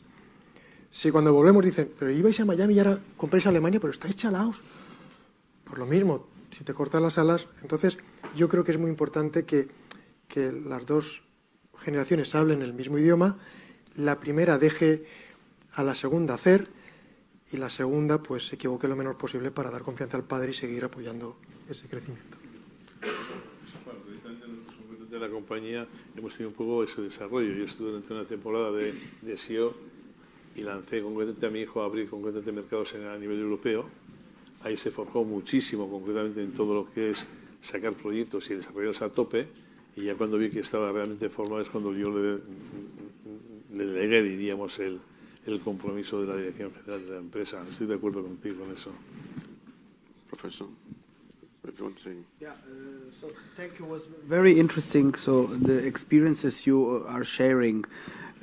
So I was part of this project, which is a long-lasting project, also Matthias Norvest. So we proved that across countries and across culture it's possible to be transgenerational, to be entrepreneurial across generations. And I think it should be a goal for a family business. Of course, then, if it ends up of having family members just being owners and not being involved in the day-by-day, let's say, management of the business, there is still a way to be entrepreneurial by being responsible owners, by keeping the legacy, by making social projects. So it really depends of what does it mean being entrepreneurial. Sometimes it's not just about growing, making new business, funding. It's also about preserving the legacy and try to contribute to the environment where you are embedded. The question about internationalization is, in my opinion, nowadays very much linked to this being entrepreneurial and is a huge opportunity for the new generations. And I liked your expression about being generous. This is really the key. Founders or who is in place have really to be generous with the second generation. They have to learn, they have to risk, and they have to make experience. And the new generations are better than the previous one. They speak at least 2-3 languages. They know all this, let's say, information age. And linked to this topic about globalization, internationalization, they see opportunities that maybe the previous generations, some still see, some others maybe are in a life cycle stage in which they don't have the energy to do that. And keeping going with the same recipe sometimes can be dangerous. Two things I have seen in Germany. So what I would advise in a succession phase from first to second generation is to not split the business, to not pay out heirs by using company assets. This is crazy. An entrepreneur worked a lifetime to build a business, and then after 50 years of work to make it big, grow and wealthy, at the succession point, you decide to split the business. This is, in my opinion, from an entrepreneurial point of view, wrong. In some industries, it can work because they can be horses which are competing or competing to each other, so they can both grow. And there are many examples. But I would never use company assets to liquidate family heirs. If it's possible, I will still try to find an agreement and let understand who is the best from the children, who is willing to take over, but also capable to be the next CEO. And the second thing I have seen in Germany, when founders retire, I have at least 10 cases. They tell the children, oh, you come in, you do now. I'm just an honorary member, not of the board. And then what they did is to found new businesses. And I have 2-3 examples of German businesses in which this new business the founder has done are already bigger than the original one. So these are true entrepreneurs. It's in the blood. So you can not really stop them of doing it. But believing that every family entrepreneur is like that might be a mistake and very dangerous for the family and the business. Bueno, yo tengo un montón. Bueno, you want to say something? If I can just respond quickly. Okay. Okay. If not, it's closing. Okay. No. Okay. No. You can. Okay. Just 1 second, because he said a number of interesting things, and I want to connect. First of all, you know probably Italy better than me, so it's it's interesting, and the issue about the identity and the culture. I know very well entrepreneurs from Veneto, which is the northeast part of Italy. They received in the past letters from Austria because we have taxes on profits, which are very high. Taxes on succession are very low, but on profit are very high. And so they were proposing to move the headquarters there in order to save taxes. And you know what we said before, that Italian entrepreneurs, they want to save taxes. But in this case, they all said no, because they wanted to stay in Italy. And the reason is what you said. Is they are exposed to pay higher taxes to enjoy the advantages of being an entrepreneur in the local area. So that's one thing which is very important. So what is culturally, and we were discussing also yesterday, to be an entrepreneur in a country. The second is let's say, the system that you have around. You say that we are, and that's a very good perspective from outside, we are good to sell our national brand. And by chance, it's not by chance that I said that, I perceive that at the country level we are working on some industries, the food, furniture, and fashion, which are in some way naturally our made in Italy brands, okay? So that's something that together with other entrepreneurs and with association, because that's an entrepreneurial initiative. We have association that protect, these brands. We have Alta Gamma, the association of high-end brands. It's not academics and not consultants, but entrepreneurs. They were the one promoting this initiative spontaneously. So yes, governance is important, but then, you guys, the business much better than the others. Okay, thank you very much. Bueno, no tenemos tiempo para más, las que tenía muchas preguntas. Únicamente, pues, darle enhorabuena a Alejandro, porque creo que el formato ha sido muy interesante. Y thanks very much to both professors for your teaching and your information about the framework in Italy and Germany about the family business. Y muchísimas gracias por vuestra experiencia personal y profesional, que ha sido muy interesante. Muchas gracias.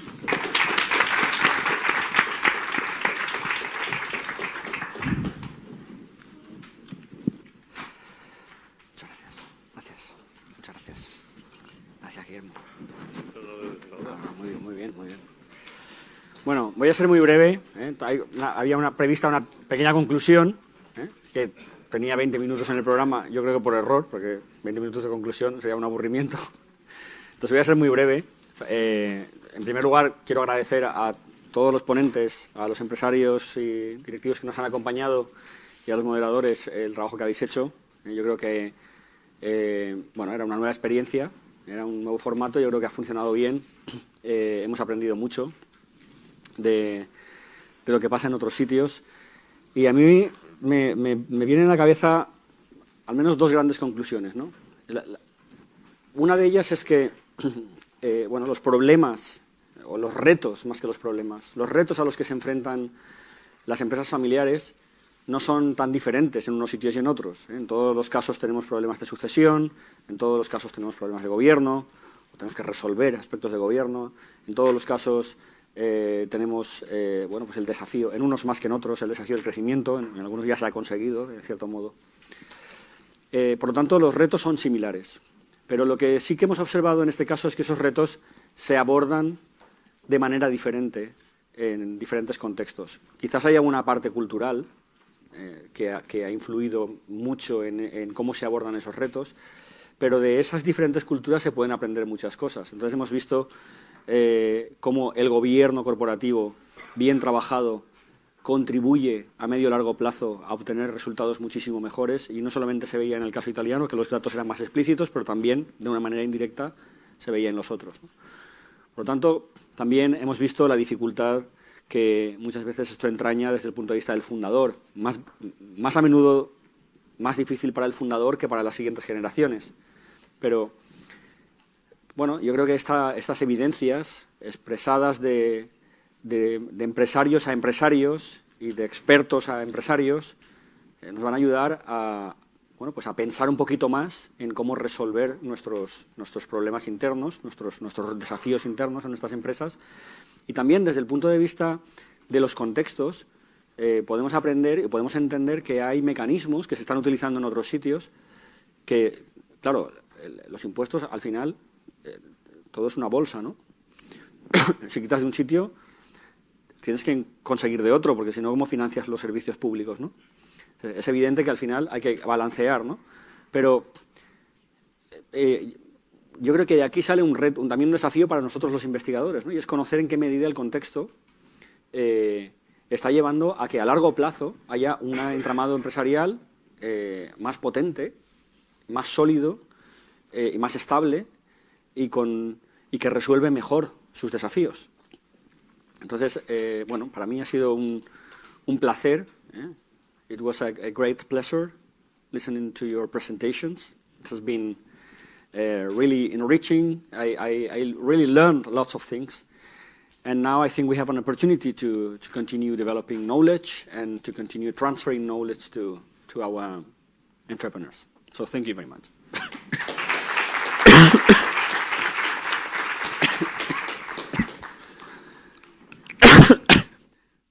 Por poco lo llevo al final.